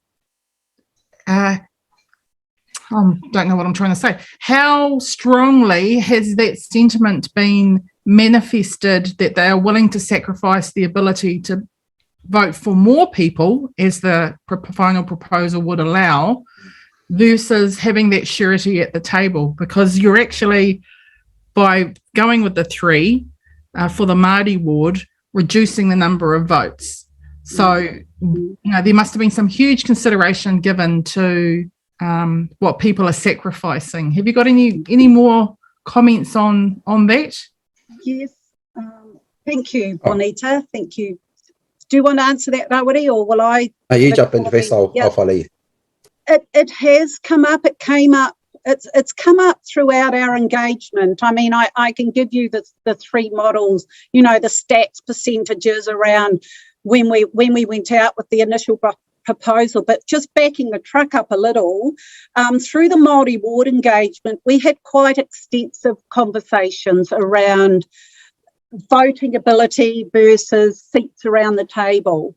And at the hui that we engaged directly with, and it was in a space in COVID where we could actually meet people, that the voices were, we'd like more votes, but we will forego that if we can get more seats around the table. So that theme came through the Māori engagement, and also when we ran our online surveys, when we went with the 3 options, the one that provided 3 Māori seats around the table, I think it was, and Jenny's here, 77% wanted that option. There were others that did provide. There was the 442 model, which provided 6 votes. So that was a parity of voting, 6, so, but no, people still wanted, and they gave us nearly 80%, we want 3 seats around the table. But there are voices, there are individuals that do want the voting. You know, there were some that did want that. I can't, yeah, how much was it, Jen? Yeah, about 13% wanted parity of votes. 77 wanted 3 seats around the table. So there is a voice that does want that voting parity, but a small voice. And if I could just chime in there, Bonita, tēnā no koutou, tēnā tātou. So, yeah, it was a matter of the feedback. We're partner to the council, but we are maangai mō te arawa. So, if that's what te arawa were telling us, there were other kōrero, yes, not everybody agreed to it, but the vast majority did, with the thought that in time, this was a stepping stone that we will get to that place that we want to be, you know, split down the middle there. Kia taurite ai te mana. And so that was the ultimate thing in terms with the Fenton agreement, kōrero involved, the te tiriti. You know, and I've heard some comments earlier around te tiriti, no, te arawa didn't sign it. Not true. One person, te tupora, he did, even though he did it over in Whakatahane. But there was another hui after that, which people don't really know about, in Waimarama, where they did agree to the principles of the tiriti. Tuarua, Fenton agreement, and our Ngāti Whakaue claims, that's more Ngāti Whakaue thing. I am a descendant of all 6 Koromātua Ngāti Whakaue, and they have not been settled. So I don't know where this kōrero comes around. That's been settled, so we'll leave that to the side. Kao, it's an enduring, living document as far as we're concerned. So that's what all these things came into it. And that's what we have to remember too. So they looked at it as okay, we'll do this for now, and the hope that in time things will come how we really want them. I hope that adds some value to the kōrero. Kia ora. Kia ora, Rawiri. If I can just extend out for a minute, Brendan, did Te Tatau ever look at doing any other calculations of to what other numbers, increasing the numbers of elected members would then increase Māori ward membership as well? Yes, we did, Bonita. We actually, as a board, thought 9 would be an appropriate governance number with 3 Māori seats. We did the equations, and nine members delivered 3 Māori seats. But we really didn't play more than that or work too much more than that in the space, because we tried in good faith to work with the principles that council had established in those elected member forum. And one of those principles, very early on, the current elected members determined that 10 was an appropriate number to govern the district. So we worked with that, and we really were stuck just to work with what we had before us and what fitted within the legislative framework. But yes, we did. We went for 9. So our fallback position would be 9, with 6 general and 3 Māori and none at large. Kia ora. Can I just ask the council then in the right of reply if for the rationale for only presenting Te Tau o Te Arawa with the 10-member model and then asking to go for that or to figure out what might be good under that 10-member only model as opposed to any other potential equation. Kia ora. Kia ora. I think just to clarify, Commissioner, that 10-member model was worked up through the elected member forum. There were 4 forums, so Te Tatau were part of those forums. Okay. So I think it's a little bit, it's a fine line to say Te Tatau were presented with the 10-member model because we were part of the forum, albeit we did run our own process, but we didn't run our process on the overall makeup of the district. Kia ora, Jude. I was just going to add that. So, kia ora. Kia ora. Oh, ignore that question then. Kia ora rā. Ngā mihi nui kia korua. Brendan, I've put my hand down because Bonita very cleverly asked my question. Thank you. Fantastic. Okay. Commissioner Piper. And mine, but it's I want to be clear to the council that I would like them to discuss in their right of reply the 4 principles and why it was that the parity one, on the face of it, ended up being more important than the number of councillors at the seat elected from the Māori ward. So in that space, because my notes are around the parity question. I'm going to ask it. So I can't get my head around at what point did parity become the crucial determinant for change? Like if you read through, you can't get it anywhere at the start. So I'm trying to understand who drove the parity discussion. So I am going to ask, is it driven by officials or driven by politicians? I just need to see where did this come from? Because right at the start, there's just nothing there, and then right at the end, it tips everything, tips it over. I'm thinking, God. So I think it's an important question. And I'm really keen to see that in the right of reply. What drove that into the discussion? At what point, and by who? Council. I don't know, but do I get a sense that we've concluded the questions? Yes, we have. So to Jude and Rawedi, thank you for the observations. Thanks for pre-sending the slides. That helped. The graphics were fantastic. Your message is pretty clear. But as you will appreciate, we have a process that we have to follow, and we'll go through that cautiously and carefully. Might I end with some final comments, Mr. Chair? By all means. Kia ora. Just to, as I've been listening through the other presentations and things like that. So, the farmers, Federated Farmers presentation, kapai. I'm a farmer myself, so I know what they're talking about, but there are some things fundamentally wrong with the way that the voting happens in terms of on Māori role, general role, and they talked about Māori heritage getting it. Hi, I'm Scottish as well, just so you know. So shouldn't I get a thing there? I'm also owning lands that have plenty, especially in Te Arawa, farms, forests. Do I get a vote there? No, I don't. But just putting it out there, democracy was something our fathers come up. I heard that comment, I think, with our old friend Mike McVicker there. None of mine had that discussion. And so I just want to sort of put that forward and make sure, kai te marama tātou ki te kōrero ne, kai te marama. So you can get an idea of where we're actually coming from and from where our people are telling us. And don't forget, we were actually thinking about whakaaro manaakitanga as well for our people that are not of Te Arawa, that live in Te Arawa. We still look after them as well. So that was taken into account as well. And our people gave us a very, very clear directive.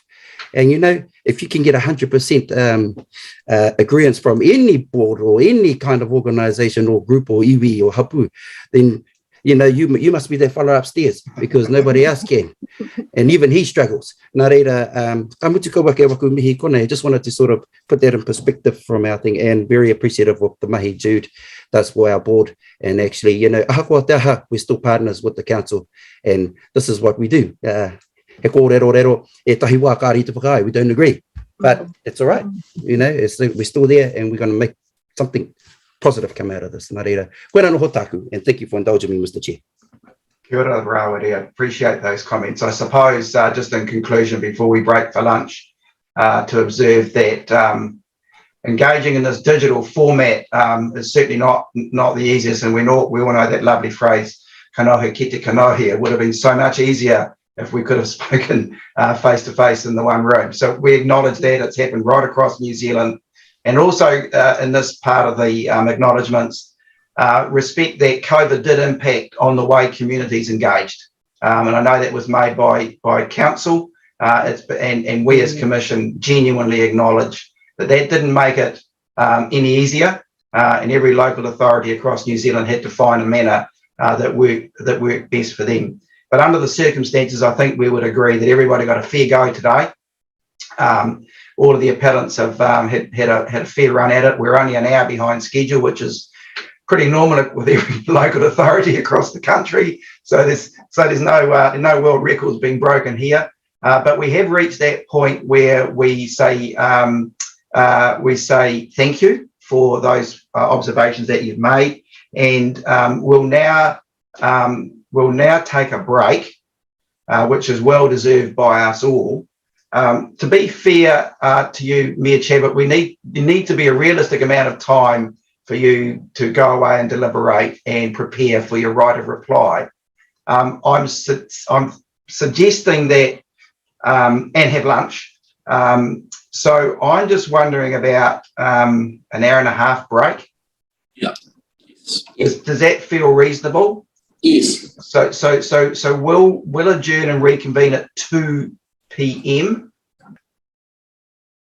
So on that basis, we'll reconvene, and the protocol is that we now pass back to you, Mayor Chadwick, for your right of reply. Thank you. And can you hear me clearly?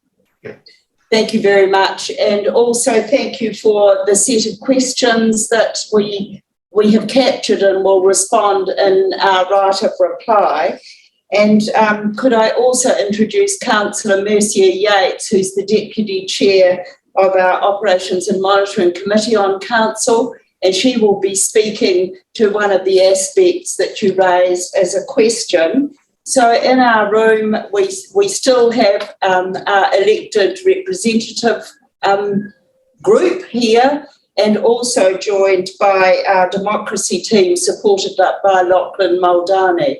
Now, I have asked that Lachlan, I've instructed him to go through how we will phase our process back to you to answer your questions in our right of reply, and how we'll try to cover the aspects as well as the questions that appear to be the big issues. So, Lachlan, if I can hand back to you. Thank you, Mayor Steve. Can you hear me okay? Yep. Commissioners, it's obvious that there's two quite distinct themes running through the appeals. There's the rural ward related appeals, and there's also the multi-ward related appeals. So the intention is to deal with each of them separately and distinctly. So we'll start off with the reply and the response in relation to the rural ward issues. And when we've completed that, we will then turn to the multi-ward issues. In terms of the first topic, the rural ward issues, there's really two parts to the response, which is firstly a substantive response to some of the appeal points that have been raised. And then there's also some process-related issues and questions that came up in the presentations, and also through the questions that the panel has put to us over lunch. So we'll break the presentation into two. Deputy Mayor Donaldson is going to respond to you in relation to the substantive issues and the sort of the underlying merit questions of the rural ward and why the decision was reached not to adopt that model. And then Una Hopkins will come in and address some of those process-related questions that you've raised. That should cover off everything that was raised in the email list from the panel, but if there's anything that's missed, please let us know and we'll deal with it as we go. So on that basis, I'll hand over to Deputy Mayor Donaldson to address you on those substantive questions. Kia ora again, Chair and Commissioners. So regarding the rural ward issue, we listened carefully as a council and as an SPNF committee to the Federated Farmers submission and here again today. And in council's considered view, the rural community board is not a broken model. Our rural community board advocates on behalf of an electoral population of 8,780, of whom 7,200 are on the general roll and 1,580 are on the Maori roll. Our rural community board is comprised of a dairy farmer, a deer farmer, a lawyer and a lifestyler, and appointed to that board is a councillor who lives in the rural community. And I think that's an important point. I spent my first two terms on council after the 2007 election as an appointed councillor on the Lakes Community Board. They serve or advocate on behalf of a community of interest which is split across two regional council catchments, Waikato and Bay of Plenty. In our view, they have been effective in bringing issues to council and achieving outcomes. And two examples were the Rural Community Board advocated for and initiated a review of speed limits outside rural schools. And as a result, those speed limits were in many instances reviewed and lowered. They also advocated for the extension of our curbside or gate side, in their case, extension of our waste collection. So our Smart Environmental collect the recycling and general waste from the gates in sectors of our rural community, and that was achieved through advocacy on behalf of the Rural Community Board. So we think they serve their community of interest very well, and we value their input as a council. Thanks, Dave. I'll just see if there's any direct questions on that presentation. And owners to cover the process. Yeah. So the usual protocol is that we won't dive into questions. It's the right of reply to the questions we've already placed. All right. So I will hand to Una, who will answer the process questions that came up on the Rural Board. Thank you, Mayor Steve. I think what I actually want to cover is the process in entirety, really. There were a number of comments that were made from appellants that spoke to the process and the consultation process, and maybe gave the view that the whole process was not a robust one. And I do dispute that, and I feel that given the times that we were in, this council has actually undertaken a very thorough and robust representation review process. So I just want to sort of step through that so that you are clearly aware of the processes that we went through, the people that were engaged, the consultation that was undertaken, the feedback that we received, and how all of that has led into the decision-making process that the council have made. So hold on. So just help me. Which specific question are you answering? Una's covering the process issues over both, because there were process issues in both issues that came forward in your questions. Yeah, but we were just told a moment ago that you were going to focus on the rural. Yes. So what are you doing? You're doing rural or you're doing both? My understanding. Question 5. And what's the question say? Oh, please explain how the council engaged with the rural community through the representation review process. Yeah, right. So can we stick to that piece, please?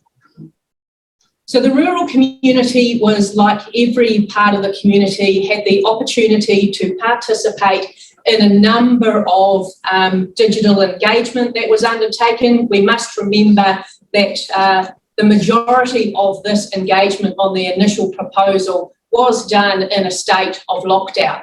Yeah. So we agree as a council that a number of our face-to-face usual methods of being able to engage couldn't be undertaken in this space. However, every effort was made to address all members of the communities, and we ran a very thorough online digital radio interview process during our engagement phase. In particular, and coming out very close towards the end of that closing of the consultation period, the rural community ran a workshop of which democracy staff and the Rural Community Board hosted. And at that time, the Rural Community Board invited members of the wider rural community to come along and participate in that workshop, understand the initial proposal and feed back anything that they wished to have in order of putting together a combined submission from the rural community. There we are. And you had the other question about were they consulted? Question 1. You've got the questions in front of you? Yeah. And again, so just to step in on that one, as part of the overall process following the hearings, it was noted that the information that was coming out of those hearings and the very strong themes in the submissions, the councillors, the council, the elected members, needed to have another forum. And as we've said before, our forums are an opportunity where all of our elected members come to the table and have the opportunity to go through all of the information and to set direction. That additional forum was set up, and again, all our members were able to be in attendance at that. And it was in that forum where a conversation was directed to the staff and the organisation to consider the feedback around parity and equality, and why couldn't there be equal numbers between the Māori ward and the general ward. That was the clear and definitive message from that forum, and from that forum we sought our legal opinion, went out and worked with producing a model that was lawful and met those requirements. All of that was then brought back to the Strategy, Policy and Finance Committee, and then at that stage the Strategy, Policy and Finance Committee discussed and agreed to recommend to Council a 118 model. And we've got some questions too. Questions 2 and question 9 from Deputy Mayor Donaldson.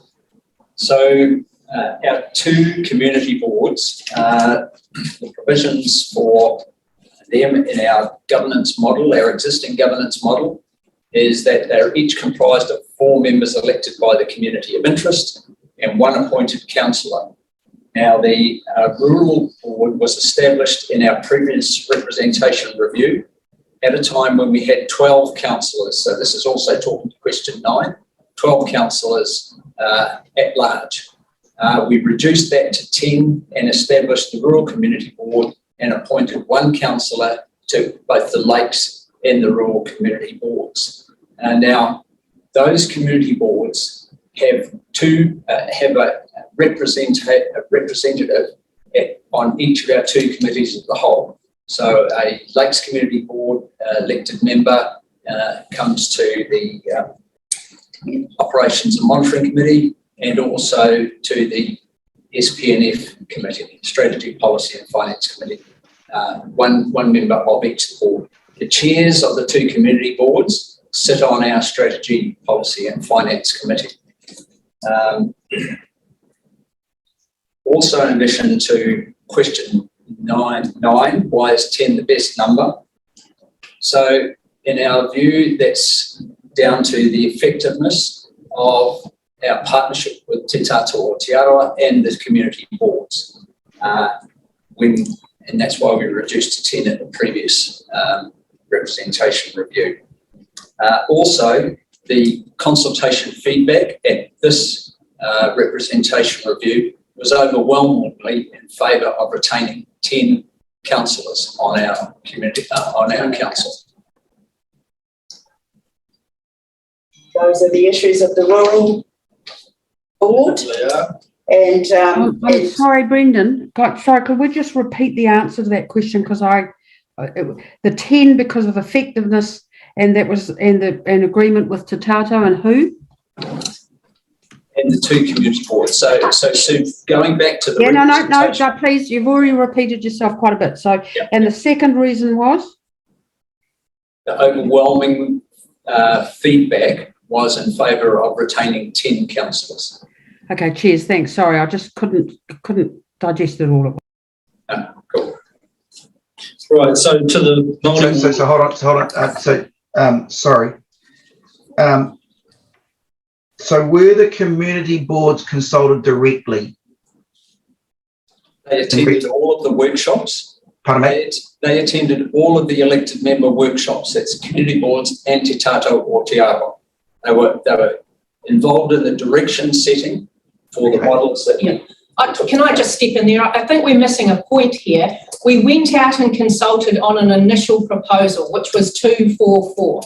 We got a huge amount of feedback on that. And when the council received all of that and following hearings, the directive was to, based on that feedback, look at a model option that was lawful and had that equality between the Maori and the general board, and that's what the council did. There was not an opportunity, I guess, I'm kind of hearing that you feel there should have been a second round of consultation. The timeline did not permit us to do that. We went out and consulted on an initial proposal. Feedback came in that required the council to re-look at that initial proposal, and from that, they took a final proposal through to the Strategy, Policy and Finance Committee, which was adopted. So that final proposal came directly from the feedback and the themes that came out of consultation. And can I just check, is that where you say the chairs of both the community boards were on that committee? Correct. Yeah. Thank you. Now to Lachlan to cover the other. Can I just check with the panel that there's no questions on, any further questions on that rural board issue? No, I think we're done on the rural ward issue. Okay. Thank you, Sue. So moving to the Māori ward issue, the critical theme, I think, that was coming out of this morning's presentation and some of the questions that were raised was, firstly, this question of the issue of parity and where it arose from, or when it became highlighted. And I want to make the point that the first, one of the guiding principles that established the review process was this concept of fair representation for electors. And I suppose the submission I would make to you is that embedded within that concept of fair representation is this potential concept of parity. And the concept of parity really came through the consultation process. And I'll ask the elected members just explore and explain exactly how it emerged as a highlighted issue for you. So you'll get some, hopefully some helpful narrative on how that issue emerged and became highlighted. And then the other point that I think was raised this morning, which seems to be firming up as a critical issue, and I think it was one that Commissioner Bingham raised, which was this, I think the words were sort of a sacrifice or a tension that existed between, on the one hand, establishing parity in terms of the vote around the number of or the elected members around the table, and the raw numbers of Māori seats within the Māori ward, and how one gave way to the other. And there was a question around how and why parity seemed to emerge as the more important determinative of the ultimate model. And so you'll hear some explanation as to why it was that that concept of parity became so important through the consultation process. So that's the sort of the fundamental thrust of what you'll hear in terms of the reply. And what we'll have is presentations from Mayor Steve and also from Councillor Mercia Yates on those topics. So this is the next issue, and I do just want to put on the record very clearly that the consultation was done in a very difficult time of COVID, as you're well aware. It's been said on many occasions, and also paced to meet the electoral timelines that were put on us as a council. And I do want to comment to a remark made by Te Tatou this morning, that they were not notified of the new model, the changed model, 1+8. And I do want to correct that the Chief Executive and I had a meeting with the Chairman of Te Tatou the day that we decided this was the model that we would take out, and that was the night before our SPNF committee meeting. So they were informed. I'd hardly call it consultation when they didn't get time to respond, because the time frame for our response was closing in on us. So now I'd like to ask Mercia, and if I do explain rather than she explain, and she'll do it her way, that Mercia is going to speak to the issues of where did parity come in, the Fenton Agreement, what changed for us to bring that into the discussion. And Mercia is one of our 40% of councillors of identified Māori origin who really are at large on our current council. So that's where she comes from in this discussion. Over to you, Mercia. Tēnā koe, e te amo kapua Stevie, o tira kia koutou, nei rā te mihi kauatu kia koutou, e te maunga whakahi, Bonita, nei rā te mihi kia koe, o tira ki tō karangaranga maha. E whakarongo mai ana kia tātou I tēnei wā, I tēnei rā, e tau patu ana I tēnei kaupapa, hea iano. Tēnā tātou. First of all, I'm going to address a couple of the questions here, actually 3 in fact. Number 3, which is to do with Reynold McPherson's comments regarding the Fenton Agreement.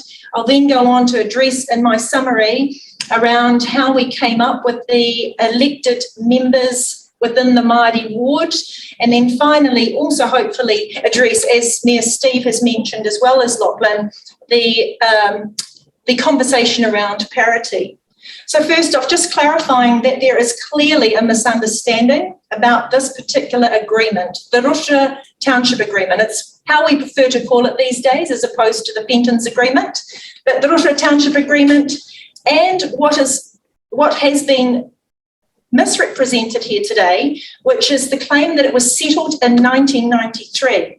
What was settled in 1993 was a treaty of Waitangi claim with Ngāti Whakaue. That was not and is not the Fenton Agreement or the Rotorua Township Agreement. So I just want that to be very, very clear as I now move on to the intent of the Fenton's Agreement.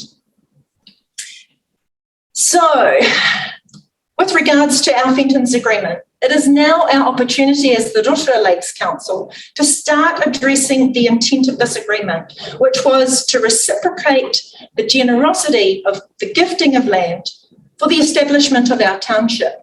Council sits on Ngāti Whakaue mana whenua land. The sacrifice that then we discuss when we're looking at the seats, and in particular, as has been mentioned, the want and the desire of Te Tatau to have 3 seats in particular, that sacrifice, Bonita, has come to the reduction and more importantly, a lost opportunity to have voter parity. When we look at our Māori seats in particular, to ensure greater voter parity, which is what we are responding to right now, is in direct reference to the submission made by Ngāti Whakaue when we were looking at what does representation look like here. May I also mention that Ngāti Whakaue at that time chose not to be part of Te Tatau's submission. So whilst Te Tatau represents a representative of Te Arawa, in this particular submission, they weren't. It was Ngāti Whakaue that held council to account with regards to our Rotorua Township Agreement. They demanded that parity and fairness were paramount in our decision. It was never an easy way for us to determine, given that Te Tatau had presented with a 3-seat option, and then Ngāti Whakaue, on the other hand, saying we want parity, we want to see fair and equitable voter representation being demonstrated by our council. There is something really, really special and unique around the township agreement.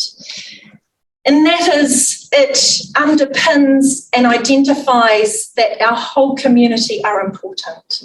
And I think that's an important part to redress when I acknowledge those that have submitted earlier today, because that is exactly the pure intent of the township agreement, is to ensure that mana whenua have the opportunity to be as what's our word, Kehi, as generous in spirit to the rest of our community. And that is ultimately what council are wanting to do here. Just moving along here. I suppose what I want to actually call out right now, because it has been very, very hard sitting, albeit in a Zoom situation, listening to what I would call in 2022 the unforgivable insults to our people. Nor tēnei whenua aho. So when I hear that we are being marginalised yet again, time and time again actually, to being reduced to only 3 seats whilst the majority sit with 7, it is actually unforgivable to be able to even think clearly as to what that looks like for our people. Ka aroha kia tātou. So on that point, I would just like to revert back to the Fenton Agreement once again and say that the Fenton Agreement was always about partnership. Ngāti Whakaue insisted that parity come into it as well. And with that comes equality. So we're not wanting anything more or less than to ensure that each and every one of our population here in Rotorua have the equal right to vote as their counterparts on the general roll, whether they're on the Māori roll or non-Māori roll. So koira noiho tāku I tēnei wā. I'm not too sure if there is anything else in that to discuss other than perhaps the 3-seat option. Well, so sorry, but there is a point to discuss. We've asked the question about where in the process did the specific issue around equity and parity come into the discussion. So there was nothing there at the start, and we're trying to find where it comes in, and we haven't got that from you. Okay. So can I just give you our numbers? So 64,050 of our urban population are made up of Māori. Total. No, hold on. Total urban population. So hold on. What we're trying to we got all the background stuff. What we're trying to understand is where in the process did the discussion about parity come in? Because right at the very, very start, you went out with 4 key parameters. Yes. And parity wasn't one of them. We're trying to work out when did it come in, and that's the guts of the question. Right. It came in when we had the submissions and Ngāti Whakaue presented, and they spoke about fairness and equity. And their fairness and equity was around not just having people on seats, but ensuring that our Māori voters had equal opportunity to vote for people. That's where, and Mayor Steve will and it's a good question, because it was an absolute light bulb moment for us when we were looking at numbers and how we make a model work. When we heard Whakaue at the table, suddenly it was an absolute light bulb for the majority of councillors actually, that written in the principles that we went out and consulted on of communities of interest, effective representation, fair representation of elected members, parity is all of that. It's inherent in that. And listening to the clear submission by Whakaue, I went, I've got it. And so that was when the conversation changed. And that conversation, so that was the one submitter at that time. That was when they submitted to your original proposal. No, when? Not the only submitter. Not the only. On that. Well, hold on. So you've got to help us, guys. Well, they're the only ones. Sorry, Chair. They're the only ones who presented at the hearings. And it was the chair of Ngāti Whakaue Tribal Lands and 2 other of this committee presented that particular point. Ngāti Whakaue, in our view, need to be given weight. So they are the mana whenua for the urban area of Rotorua District, and that urban area contains 64,050 of our total 77,000 population. So and they gifted the land at that Fenton Agreement juncture to form the city. So that was a weighty submission. It is backed up by other written submissions, but also Te Tātou will acknowledge that they always defer to mana whenua. And so that is important for us as a consideration when we look at the Ngāti Whakaui submission. So again, and I've got to tell you, we don't usually drill as much, but so in your final decision, was any of this messaging you've just given us now articulated and recorded as part of your decision? Is there any record? Yep. Absolutely. It'll be on our. Yes, PDF. Absolutely. And I know you don't want us to mention it, but has been picked up in our representation bill because we heard it at large. Okay, that there needed to be a genuine electoral partnership. Okay, thank you. We'll keep moving. Look. Sorry, Brendan. Can I? We are going to have to. About the 19 November meeting. Do the community boards have representation at? Sorry, do they? Yes, it's in it. Do they sit at the council meeting? That was at the committee of council. I've been trying to find the minutes of that committee and I can't find them. They weren't at the council meeting. I found that. No, we had a meeting on the 16th of November, which was our Strategy, Policy and Finance Committee. That decision was recommended to the 19th of November. Yes, thank you, Una. Right. So, I just would like to sum up, Brendan, if you may have more. Do you mind? Again, because it's so important, I just want to go back to Commissioner Bigham if I can before we go to that. Go back to you, Mayor Chadwick. Hi, aroha mai. Just the comment there about that Te Tau or Te Arawa will always defer to Ngāti Whakaui. I'm just wondering why we didn't hear that from them today, or why there was no reflection of that quoted or that's just been outlined to us from their written and their verbal submission today. There's no reflection at all of anything that you've just said. So I personally, I'm struggling a bit with that statement that they would always defer to the local iwi on the haukainga, because I didn't hear it from them. Do you want to speak to that too? Rawiri Waru did speak to the Fenton Agreement at Te Tātou's presentation. He did, but there was no reference that I can remember about this is what we'd really like. We really want 3 seats for all the reasons that were outlined. But if Ngāti Whakaui says 1, we'll go with them. I didn't hear that at all. No, he didn't say that either. So you're right. You're right, Benita. And hence the reason why I was quite specific around referring to Te Tātou being representative of Te Arawa, and that Ngāti Whakaui chose not to submit with them. So can I just ask why Ngāti Whakaui chose not to? Because they supported equity, and they didn't believe that the model that that Te Tātou were presenting was their desired model. Right. So that's conflict. That is absolute, but that is the fundamental agreement on which our town was developed. Yeah, get that. Absolutely get that. And that's the iteration as we go through learning about the lens that we all put on the table that is different. I will say that Te Tātou were always emphatic. We want 3. Yes. Always emphatic about that.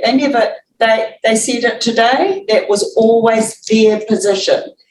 We were very concerned as a council at large that was not giving fairness to those on the Māori roll about their ability to vote on the at-large. They could only vote for 3. We did not find that fair and equitable.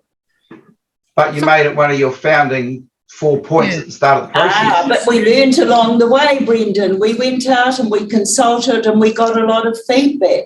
And can I just reiterate, because I was not on the Zoom right at the beginning when that point was made, what we did go out to do was to talk about a Māori ward. The modelling that was suggested to us inferred 3 seats. However, we couldn't determine or say that that was the entitlement of that particular Māori ward, nor could we say at that time when we voted on the Māori wards that there would only be 3 seats, because there could have actually been 3 independent wards in that. So I did need to just bring that back into the conversation. So it was one Māori ward that we were supportive of. And I'm not sure where the 3 seats had come in, because we've never gone out. It was never council's position. So can I just further dig a little bit deeper with that? Ngāti Whakaue has mana whenua status or haukainga status where the township is.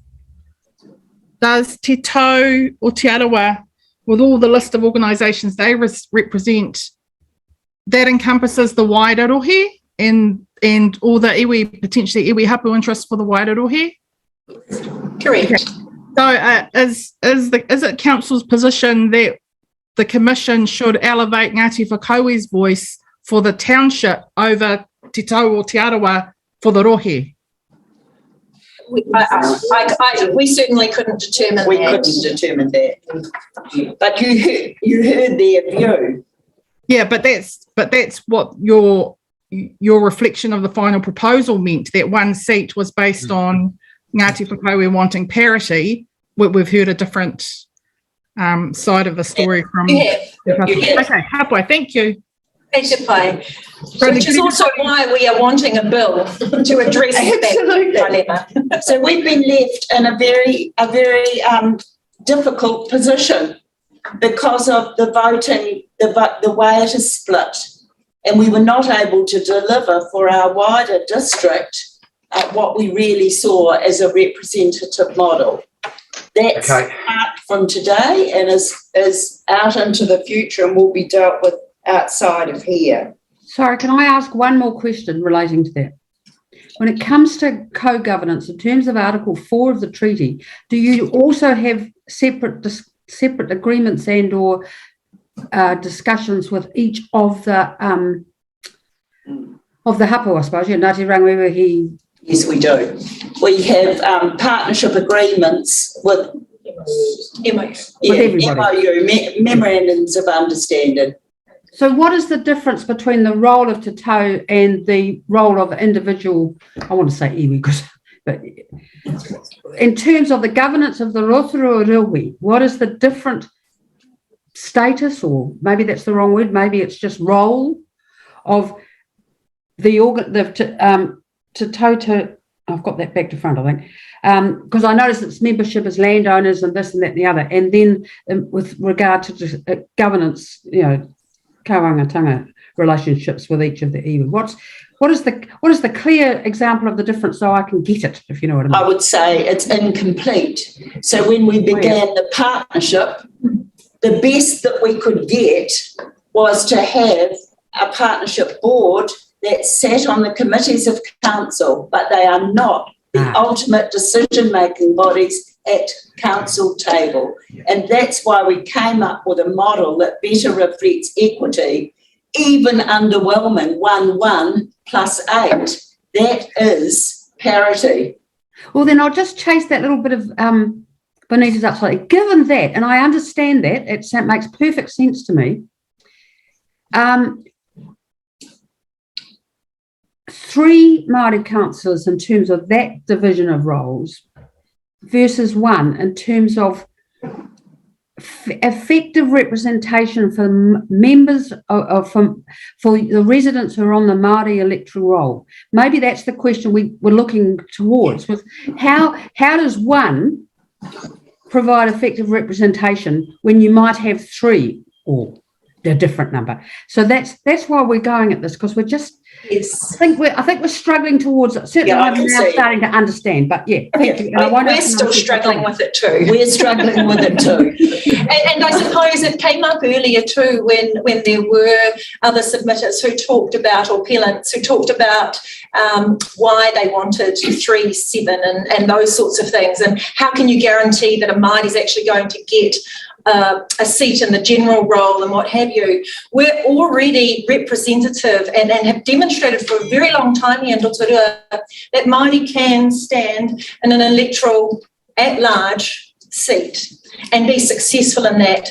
It is a bit of a bank there, but right now we had to put our best foot forward that whilst it didn't acknowledge Te Tatau and many of the other submitters 3 Māori seats at that time, it was one way of addressing our Fenton Agreement, which we have to honour. It's first and foremost, as far as I'm concerned, Te Reti obligations when we look at partnerships and the strengthening of relationships. And then finally, to ensure, as has been the key word of the day, parity around how our voters can vote. So the 118 was effectively that for us. It was a hard vote too that day. And even some appellants couldn't separate where we're going in a future bill because they see that as more fair. Okay, we just need to make sure we've nailed the remaining questions if we can, please. EJ, you'll have to help me because I don't know how many we've nailed now. You responded to 3. Yeah. 3, 6, 3, 6 and 7. I think I've talked about when did parity become 8, when did it become a crucial determinant? Yeah. And Dave answered 9. Yeah. Right. So we're done. Yes, I would like to repeat that in my view, the process was very fair. I'm very confident of that. It was very exhaustive in a COVID environment. And it was so thorough that we did make change, as we pointed out, and you've questioned. Where did that change suddenly happen? We've addressed the issues of parity in the Fenton Agreement, which were pivotal to our partnership principles. And I hope that we've also addressed the rural ward question. So thank you for the opportunity today. And I wonder if when we're finished. Hold on, we're not. Hold on. Commissioner Anea, can you just help me? We missed one. Oh. Just wondered, because I know there was potentially a confusion with the figures you were using for rural representation. I think you were using old figures rather than the latest ones. Can you just confirm numbers for us? I used my brick, which were total electoral population of 8,780. Yeah. 7,200 being on the general roll and 1,580 being on the Māori roll in the rural community board area. And what year did those figures get put out? 2020 on top. 2020. Yeah. Okay, So thank you. So those are the numbers for the rural ward. For the rural community. Sorry, my apologies. Sorry, my apologies. Community board, correct. Yeah. Okay. All right. So look, just a couple of observations from the Commission's perspective. I will acknowledge that in the right of reply, we've deviated quite a lot from what we would normally do, but I think for fair and valid reasons. So I appreciate everybody's engagement in that space. We do want to place on record the impact of COVID. We've said it earlier on and we say it again. That has not made it easy for people and many local authorities across New Zealand to engage, and we respect that you have done the best you can within the resources and the circumstances in which you had to engage. Mayor Chadwick, just if we can pass back to your administrative team, the work that went on in the background. It's all right for us pollies out the front, but in the back room, there's a heck of a lot of work that goes on in preparation. I know there was a practice session yesterday. There's lots of engagement between the officials, sharing of information. So from the Commission's perspective, we do want to pass our thanks back. We acknowledge that, doing this in this remote format does have its challenges, but somehow we've all been able to make it work. And I'm very grateful that has prevailed again today, even though there's a couple of frozen screens, we still get there. We will tell you that at about 8 minutes to 9 this morning before we started, one of our commissioners, the one from Wellington, couldn't get her camera to go, but she prevailed. Commissioner Piper got there, and so we were able to get into action. So look, it has happened, but we've managed to get through. My last observation is that we now have to go away and make a decision, and we all know that all decisions have to be concluded by April 10, which is not very far away. To the Commissioner's considerable relief, this is our last hearing, so you'll be relieved to know that we've done our job. I understand that with 17 or 18 in this format, so it's been quite a arduous exercise. So those are our thanks and acknowledgements from our side, and my understanding is that you will close with a karakia. We're very happy to, but I think it'd be respectful if you were to take up that role for us. And so, Mayor Chadwick, back to you. Nō reira māku tō tātou nei karakia, hei whakakapi tō tātou hui tēnei ata nei rā te mihi kau atu kia koe te katoa, kia hihiri tātou. Kia whakairia te tapu kia wā te ai, te ara, kia turuki whakataha ai, kia turuki whakataha ai. Haumi e, hui e, tāori. Tēnā tātou. Thanks, everybody. Kia mihi kai. Kia ora rā.